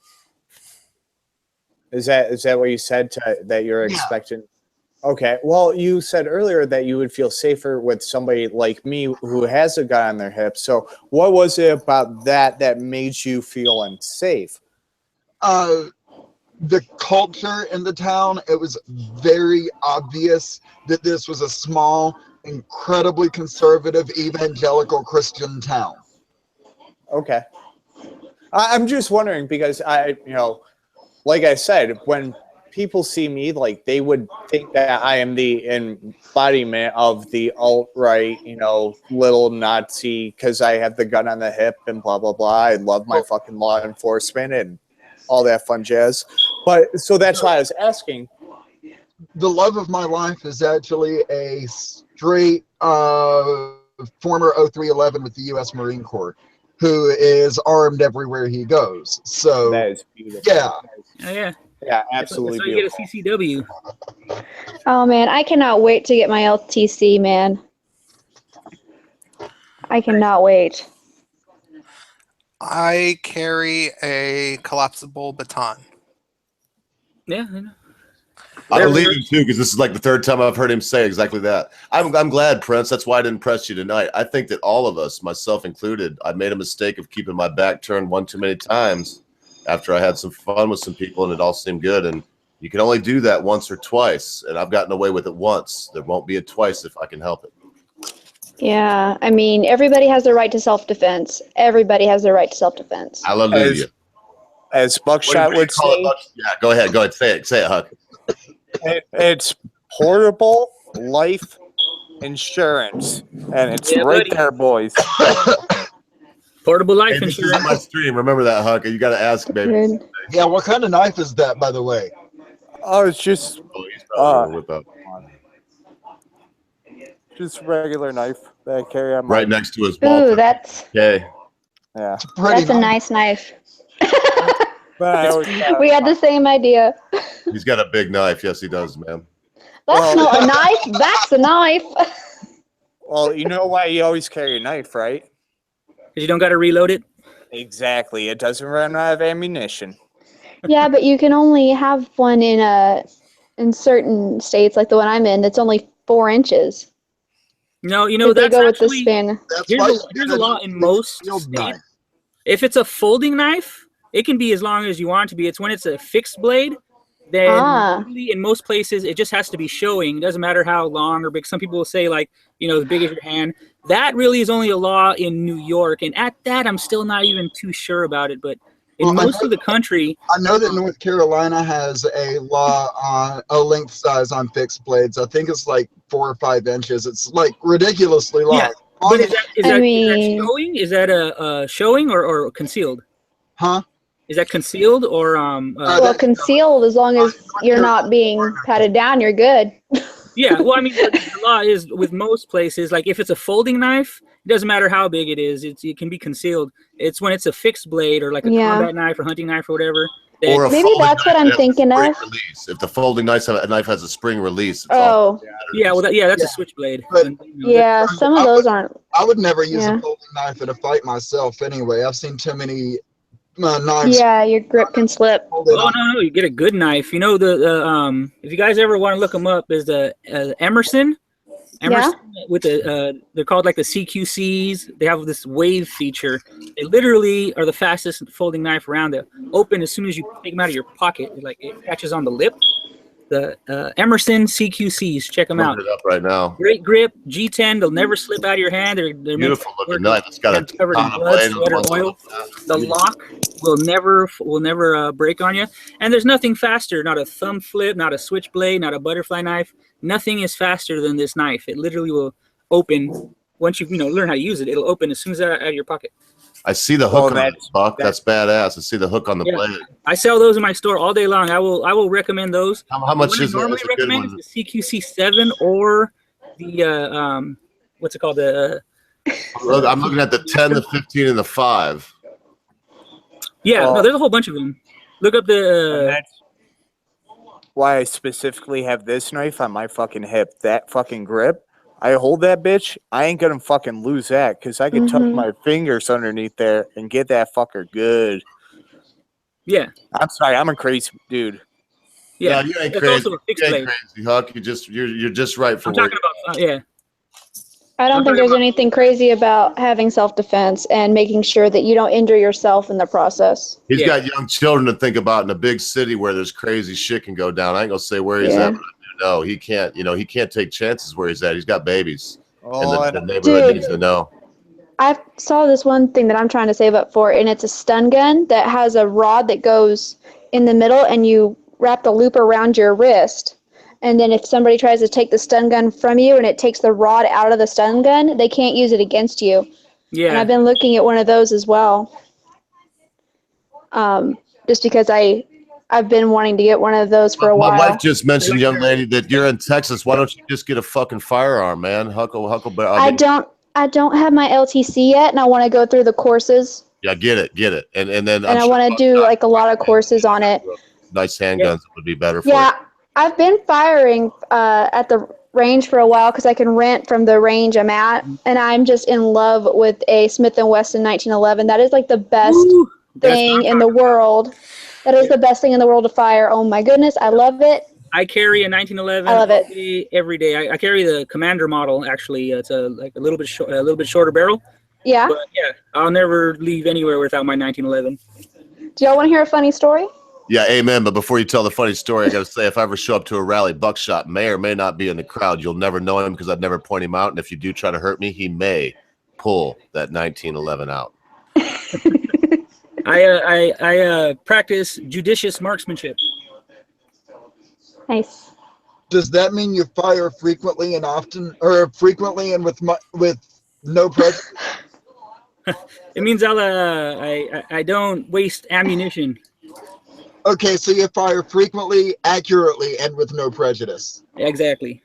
Now we have a saying. You don't shoot to kill. You shoot to live. In your mind, at the time, you're not shooting to kill someone. You probably are, especially with the 1911. But the whole idea is that you're gonna live. You're stopping the fight, and it's the only reason you should ever be pulling out a gun on someone or something. You're turning my old lady on, Buckshot. She's back there like mumbling. She just did a 12-hour shift. She's back there like, yeah, that's right, center mass, baby.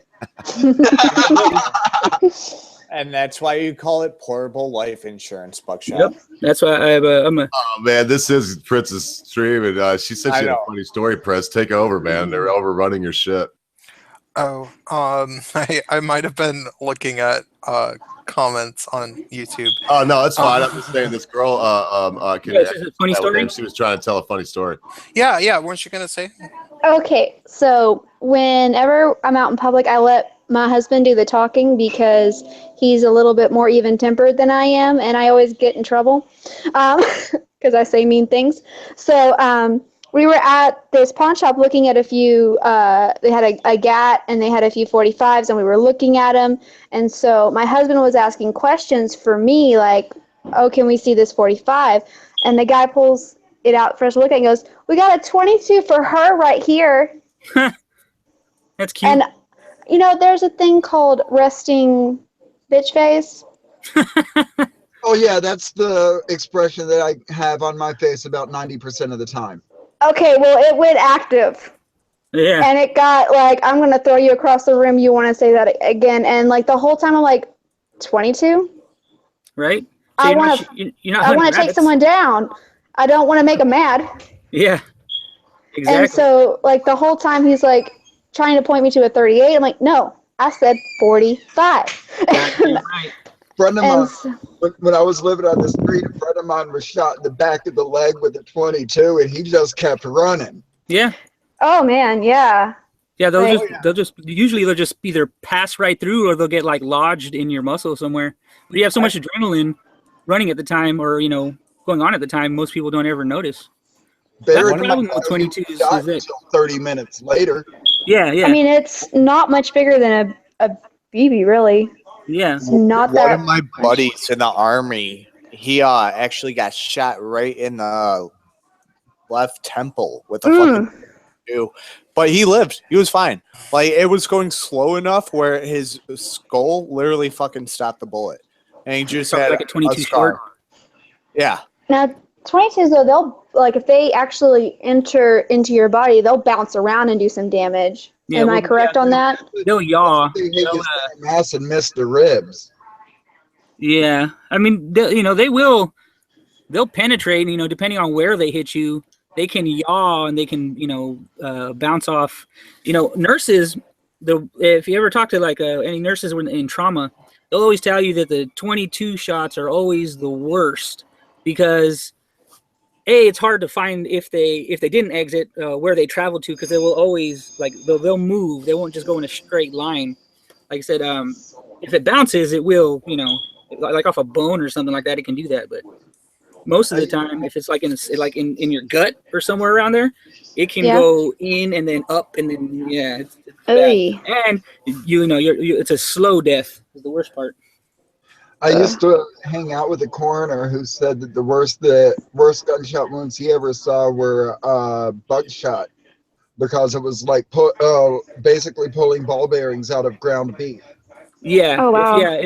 Like birdshot. Yeah, because you're literally pulling out 100 little pellets out of something. Buckshot is actually like buckshot's crazy. It's like if you have a regular 12 gauge buckshot around, it's 12 9mm pellets hitting you at one time. Yeah, ground beef. Yeah. Oh my goodness. That's like that's the instant one stopping time power. I went deer hunting when I was growing up, I shot that gun and it damn near dislocated my shoulder. Well, and that's where that 12 comes from, the 12 pellets, and then 20, you get more, and, It's a gauge thing that's been around forever. It's not about the pellets? No, it's about the gauge of the barrel. Fucking liars. You read it on the internet. Everything on the internet is right. No, I actually learned it at Cabela's when I fucking worked there. Oh. And so those flying fucking whores. No. You'll notice a 12 gauge is bigger than a 20 gauge.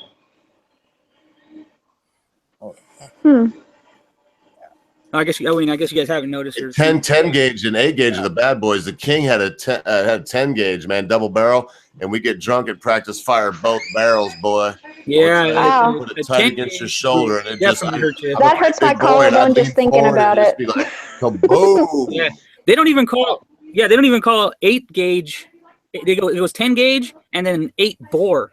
Because 8 bores like that, man. Yeah. I mean, it's big, man. That's fucking tank. That's a howitzer. Yeah, like a 10 gauge is basically a 50 caliber. Damn. I'll be back in a minute. I gotta go to the bathroom. All right, later on. You're great. Make sure you use the right one, though. It was awesome. You'll be back when you're done peeing or whatnot. Right. No, I was just. I'm all my fucking mic's off. I'm a little drunk. Sorry. Hey, this is great. I really dig your streams. They're always fun. And I got so many questions for everybody. But the main one is Barrett. So when you have a chance, I hope that you do buy a firearm, and you do know that until you could, have a concealed carry, you could purchase a firearm and then go to the local, gun range or whatnot and learn to use it. And if not, be like the Prince of Queens if you don't. Because we have a young lady on our show really very often. She's more or less my co-host, Amanda Wolfchild, and she carries a knife with her, like she's used to wearing a hoodie. She's in Texas too. She's used to wearing a hoodie, and she keeps a knife in her hand. Because I've got my box cutter. Oh, that's good too. A mother's helper is what I'd call it. A box cutter or a razor blade. That's a mother's helper. Yeah. You can open a man up like a doggone gutted fish. But the thing for you women is most, and gay guys, with all due respect to, I don't know, fuck respect. It's just truth. For most people that would look at the Prince of Queens and think that he was a victim, or to Lyra and think she was a victim or whatnot. You wouldn't actually look. I was gonna say, what? Well, I don't think so. I know, bro, but all I'm saying is anybody. No, like I look like a big dude. Like I sound a lot different. I know, bro. I'm looking at your picture, and I kind of imagine you with the shaved off teeth. I don't think. I don't look anything like my picture at all. Predators. I did a face reveal on a stream recently. They take their genitals out to people before they actually attack them. 9 times out of 10. That's just psychological studies. I came back at the exact wrong moment. Yeah. Bless your heart. That's when Bless your heart. Get together with your mother's helper or whatnot and cut the fucking cojones off, man. Believe me. Cut a guy's penis or balls. You got no problem over there. I know that there's also, if you pretend to acquiesce and put your hand on his face, you put it right on his cheekbone, you dig your thumb into the eye, and you turn it left. I was going back to the groin girl, because what I always taught women was that, I taught a little self-defense when I was very young in Orlando, Florida. They expose themselves, so you acquiesce and pretend you're going to get down to do the old huffy puff. But when you get down there, you grab, you twist, and you pull as quickly as you can. You grab, you twist, and you pull. And that's game fucking over. I don't care who you are. That's over. You at least have 30 seconds to run away.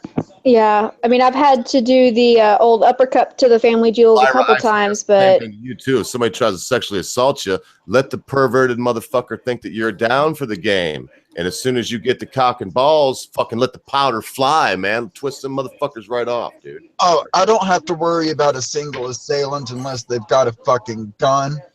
Like, if one person attacks me, that person goes to the hospital. If two people attack me, they probably go to the hospital. That's right. They don't start fights, finish them. Yeah, won't start nothing, won't be nothing, right?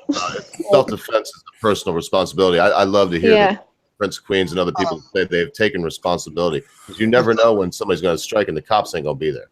Yeah, you always have to be aware of what's going on around you for sure. The first time I was assaulted, it was by a bunch of the, like, I think a total of 6 of the football team in my high school. Oh my goodness. I shattered one of their knees, dislocated one of their shoulders, broke another one of their jaws. The other 3, like, actually got me to the ground. And then I was told that in North Carolina, it's legally impossible to rape a male. So they never had anything happen to him except for the 3 that went to the hospital. I'm so glad I'm stoned right now. That is fucking outstanding. Damn. That is ridiculous. That law needs to change. I was practicing my. Where are the feminists arguing for that? What about that equality? Men are not oppressed at all, though. I mean, it doesn't matter that men. Give me a freaking break. Hold on. It doesn't matter Sorry. that men's prison sentences are on average 66% more severe than those of a woman that committed the same crime. It doesn't matter that men only make up about 40% of graduating high school students and about between 30 and 35% of college graduates. It does not matter that women overwhelmingly receive primary custody of their children after a divorce, receive child support and alimony, and can blackmail their husbands out of even more money by withholding access of their children. Feminism is so way off the mark on what it means to be equal in this country. And I just realized that I was going off on a rant. It's okay, honey. It's okay. I'm on the same thing. I was about to say, I was about to chime in there like a little chihuahua and go, don't forget about the suicide rate. Let's bring that up too. It was a good rant. Yeah. Yes. Like, I try not to bring up the suicide rate because I almost became one of those statistics a couple of times. Yes. I understand that, and I don't want to make you relive any of that or anything like that, but it just... That's another thing that feminists seem to forget is the vast majority of transgender suicides go classified as a male suicide. Because nobody knows that these trans women are killing themselves because they've not been able to transition at all. Wow. Yeah, I mean, if the data is not represented properly, how are we supposed to know? How are we supposed to do anything about it? You know that males or females that transition into another gender, they have some of the highest suicide rates after the transition in the world. Yeah, and that's because there's not proper therapy leading up to the transition. I couldn't begin to say the reason. As a study of the ology of the psyche for many years, I couldn't begin to say the reason, but I would that's just from my experience. It may be societal pressures. It could be many things, but yeah, I think there's probably a lot of. It's dangerous. It's a dangerous thing to do. I know that. That's a fact. Yeah, and that's a horrible thing because, like, I mean, it doesn't matter if we all agree or disagree with whatever's going on. You're a human being, and I don't want you to just be that miserable that you think you have to end your life. Like, amen. I don't care about who cares what side of the aisle we're on? You're a human being. You have a heart and you have feelings, and if you're at that desperate point, because I've been at that desperate point for another reason completely, and I am so sorry that you went through that, but hey, I mean, you don't know me or anything, but if you ever need a vent or you want someone to listen to you, honey, just find me. Find me. Thank you. I don't really know how to respond to that because people are... I'm sorry. I think it's not just... I'm sorry. I got emotional, the Prince y'all. of Queens just let that roll because he's usually a hard ass, man. He's showing a soft underbelly tonight. I'm sorry. I got emotional. I apologize. No, I was too. I was down. Look at the flag I put up. Tell me I didn't get a little. I mean, I'm down with it. I mean, Darn you, estrogen! It's very nice. Nice to be good to one another. For sure. My wife, my wife works in a hospital, man, and she had to do. I can't even talk about her; she'll stab me. But she dealt with some things today that some people wouldn't understand. Like, I mean, imagine someone that should be ready to check out a life, but their family don't want them to, and they're begging, everyone around them, and they should be technically gone, and they're begging to go. So think about the healthcare professionals that are around them that have to go home at night after. That is harsh. Yeah, that might be something like she's dealing with. So I don't want it to be a big sob fest, but hearing the love in my heart tonight. Thank you very much. Well, yeah, I mean, honestly, I think that it's all the way around, because somebody like me as well, like if you were to reach out to me, I have friends who are veterans who have gone through shit. I've had other people that I know who have gone through some heavy shit, and anytime, I don't care. I will open up my doors. I'd rather talk to anybody about what's going on versus them have any sort of harmful thought. So, I mean, like I said earlier, I would not, somebody on the street would assume I would take somebody like you in, and I honestly mean that. I've had buddies sleep on my fucking couch. I don't care. Well, you remember earlier when I mentioned the guy that I'm like been crushing on for years, the retired 0311? He lives in North Carolina. He's going to remain nameless here, but if he might actually be watching, but he lives in North Carolina. And when we went to literally elementary school together, and then middle school, and then we events happened and we separated. But at some point in high school, and he found me when I was homeless. Like after I'd been homeless for over a decade, he found me on the side of the road, recognized me, and took me to his house and let me live there with him for 2 years. Him letting a tranny live with him in fucking Burnsville, North Carolina, ruined the relationship with his between him and his mother. Almost lost him custody of his child. And it was insane, and he stood by me the entire time. It was a really dirty way that his mom finally got me out of the way. I was like babysitting the kid while he was going to school, and she shows up while he's at school with a sheriff and takes the kid, and the sheriff looks at me and says, "You have to leave or I'm taking you to jail." What? Damn. Wow. This is a small county in North Carolina. Man. Sorry, I was laughing at Buckshot's picture. Hey, do you know where Pinehurst? I love that picture. You know where Pinehurst or Carthage is? Huh? You know where Pinehurst is or Carthage? Yes, actually. I lived in Carthage for a while. I sell soap in Pinehurst sometimes, man. I go there fairly often. The golf capital of the world. Love it. Yeah, I'm nowhere near there now. Raleigh's a nice place too. There are some gay friendly places there. Well, in fact, in Pinehurst, everybody that works in Pinehurst is gay, just about. After I got kicked out of my friend's house, and most of the time that I lived on the street in North Carolina, I was living in Asheville, which is considered the liberal, basically San Francisco of the East Coast. Oh yeah, we know. But my wife was giggling. We've been to Asheville. It's a beautiful town. Fuck Asheville though. They love gay people in Asheville as long as those gay people are not trans and they have money. Isn't it crazy that they make those distinctions though? Like, this is okay. We're this far progressive, but we're gonna stop right here. It's just crazy. It's like, why do they just they're only moving at a glacier pace of the rest of society? Honestly, I don't know. Asheville, Sorry. Asheville's really trying to push the rest of the state, but it's only it's a small town. It's about the size. Yeah. It's about the same or a little bit bigger geographically than San Francisco, and it's about 1/10 the population. Gotcha.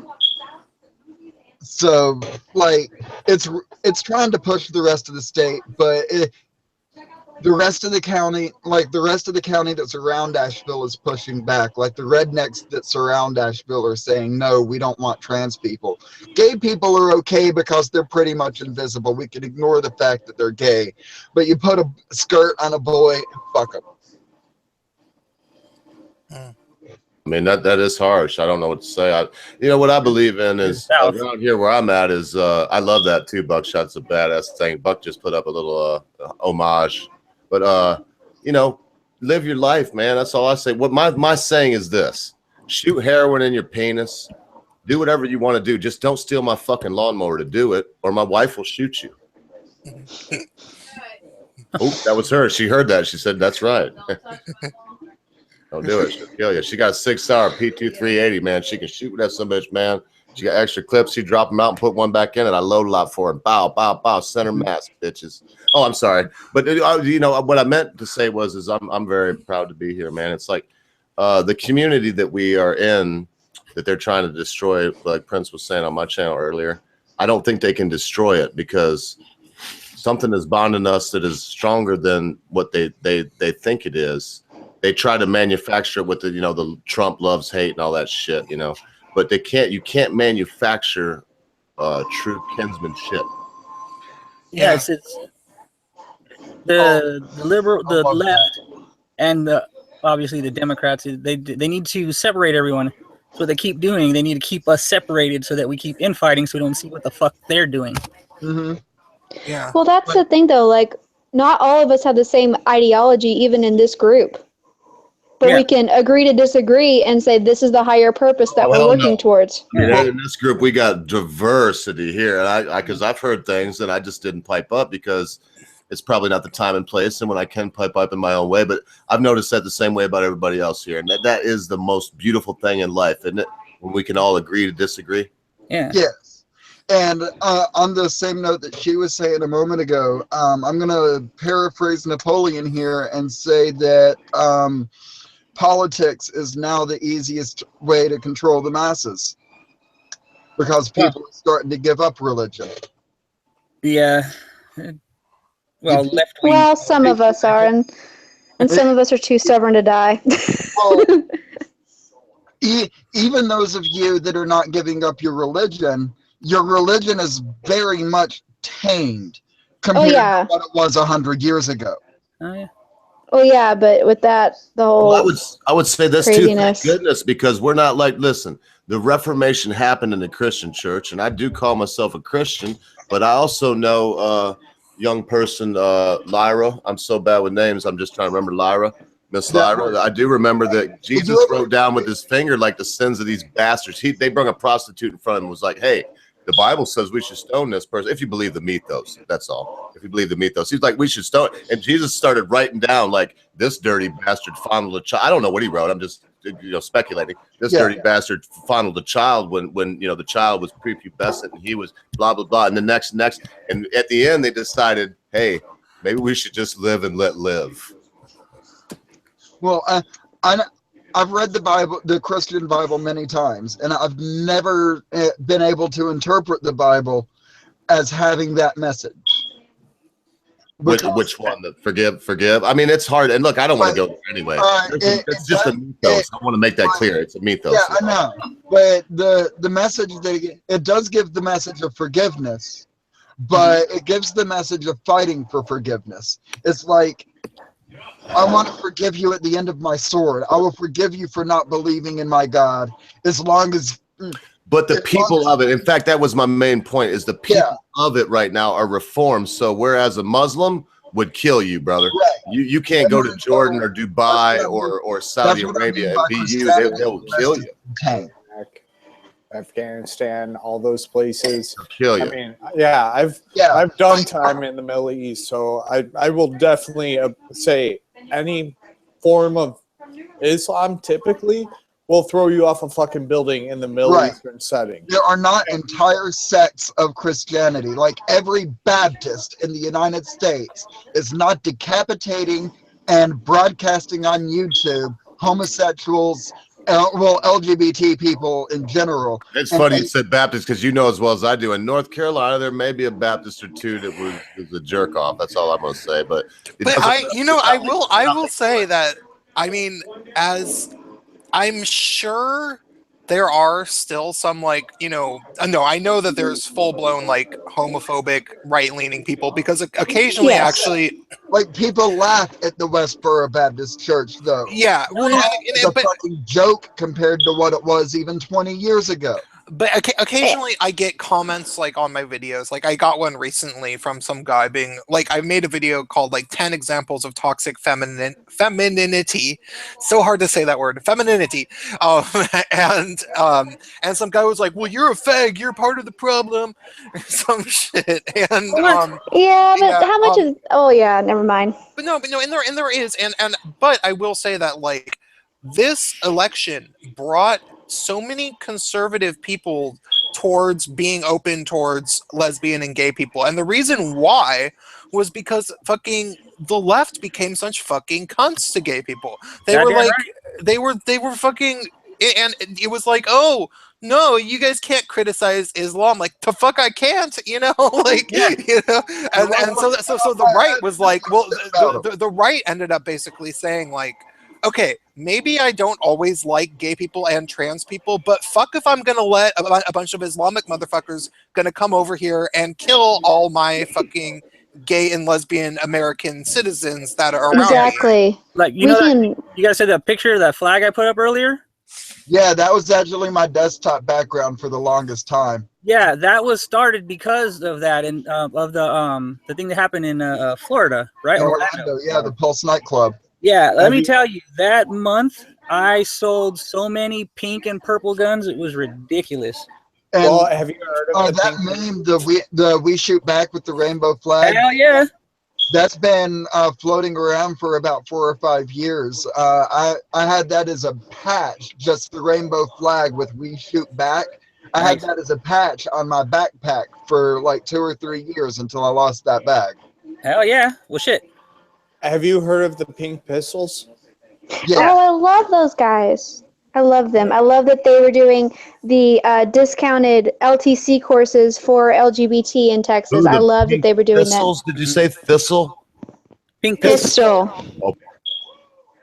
Jesus Christ, Hogar, I know you're drunk, but listen. No, sorry, I couldn't hear you. I had a dog named Thistle, and I wanted to look it up. That's all. I'm sorry. You're right. I'm shit-faced. I'm still high over the Razor Fist thing, man. I can't believe we're gonna have Sargon in the whole 9 yards. I'm just a little. I mean, I'm trying to gather it. You had Sargon? No, we're gonna have Sargon in 2 weeks from yesterday. No. Last night we had Razor Fist on. I mean, which to me, I mean, I like Sargon, and I don't want to say anything bad. I'm not saying anything bad about him. It's the honor to have him on. But I mean, Razor Fist is my favorite YouTuber. God fucking speed. Yeah, but I don't even know. Like it just does everything that it needs to do for me. He was on last night. He was such a natural. It was unfucking real. I know because we didn't script anything. I started out by asking him about the Metal Mythos thing where he did Michael Jackson and said he wasn't a fondler. And then my crew, which I think Huckleberry was watching, my crew like wouldn't get off the fondler thing. And I realized, holy fuck, I'm the one that asked him the first question. And so then we just jumped into like asking him about his life. He worked in record stores, been in metal bands. He likes hair bands. And once we just stayed the fuck off of him, and we have a pretty big panel. And if the guest's boring, we'll do what we got to do. But he's not boring, man. I'm telling you. If you ever watched any of his videos, he talks real fast. If you've seen The Princess Bride, you think of Vincini, you know, and he's Vincini only he's muscular and handsome. He's got a lateral lisp kind of, and but anyway, I've done kissed his ass enough on somebody else's stream. Now I just the Rageaholic. Yeah, the Rageaholic Razor Fist. Okay. He's got the best movie reviews, and to me, Based Mama sent me a video of him, and she is actually the one that got him on the show. But I can only take credit for meeting Based Mama, and she now kind of works with me. She definitely, I'm not gonna say works for me, or she'll walk up here and stab me. So, but she does work with me. But the Britisher got Sargon on the show. And I got some other people. I got Count Dankula, which gave us a little credibility. And believe it or not, Prince of Queens, one day I'm going to have you on, even though you're elusive and you're like a slippery fish. I think you already did have me on. Not on my show proper. No, I mean, I'd like to have you on because I only do it twice a month. And it's usually somebody like Sargon. But even though you're not as big as Sargon or Razor Fist or Bearing should be on, even he was in the chat and somebody told me, and I believe him, and I believe he'll be on, and Undoomed and some others. I want to have you on, dude, because you're on my top 5 list of favorite YouTubers. You really are. Thank you. No, I mean it from the bottom of my heart because I ain't shit. I'm the king of shit hill. I'm nothing. I've got like 305 subscribers and I just talk shit on YouTube and do a lot of live streams, but I would be honored to have you on. So, I mean, I want to be quiet. Razor Fist, man, he was amazing. And I in my heart, it's like, wow, I thought who could beat Dankula because he was so down to earth and we had Razor Fist. Not being who, because they were like nose and nose, but I don't know. We'll see when Carl comes on the show. We'll find out because we got a raucous group, man. It's Based Mama Day is Dead, myself, Huckleberry will be there for at least 15 minutes. I mean, we got some raucous type A personalities that are all trying to. Well, hey. Well, with that, I'm gonna end this stream because it's been going on for a while, and I need to go do some stuff. Okay. All right. Thank you for letting me on, Prince. Appreciate it. Yeah, thank you. It was an honor. Nice to meet you guys. Definitely was honored. Thank you very much. Thanks so much for the chat. Hey, if anybody wants to donate to my super chat, send me to fucking VidCon so that I can pretend to be a transtrender, and then I can videotape Jeff Holiday getting kicked out, and then I can interview the people that got him kicked out and be like, what did he do? Did he say something problematic? Do you have a link for that? And I think I could do it because I know I'm really, you guys can tell by the way that I talk and the way that I make my videos that I'm particularly good at speaking the SJW language. So I could go deep undercover because they don't know what I look like. Yeah. And it would be really, really, really funny because I could interview people about the problematic things that Jeff Holiday and Blair White said that got them. Is there a link that we can donate to, or where do we? So in Super Chat, you just have you ever donated in Super Chat? No idea what you're talking about. Oh, so there's $1. If you look at the window with the in the channel. Yeah. Oh, okay. Yeah, you can donate money directly while I'm streaming. So. That's for other things than shit posting. Oh, so yeah, you paid me $2 when you did that. Did you? No, more. I just thought that was just for shit posting. So shits and giggles. No, yeah. That's where we would do it too. Yeah, that's the best way because I don't have my PayPal set up right now. I mean, you can sign up to help me out on Patreon, but that's a monthly thing, Yeah. I do a Patreon on a couple of them, a couple people. Oh, okay. Well, yeah, if you fucking feel like it. And thank you so much for showing me that article about the propaganda thing because it's something I knew but I didn't have the proof. So I've got tons of shit. I mean, Huckleberry here will tell you. Man, I got to follow you too. That we were talking earlier about Antifa and everything else too. Yeah, we were talking earlier about some other crazy news type stories, and I might get some articles written about it. I'm more of like a writer than I am a YouTube person. I hop on, I talk to the guys, and so I just happen to be on and get on with you, Prince. And honestly, it was an honor. I really, really do appreciate you letting me be on here and talk and bullshit with everybody. Well, yeah, I'm glad to have you guys on. Just hit me up on Twitter, and we'll stay in touch, okay? Okay. You want to put it in the side chat, and then I can find you? Yeah. I mean, you can find me on Twitter pretty easy. I just do a search, and people say that if you do the I'm at Prince of Queens with 2 S's at the end, but okay. it's easier to just search for me, I think. I was gonna say, yeah, that's too easy to remember then. Yeah.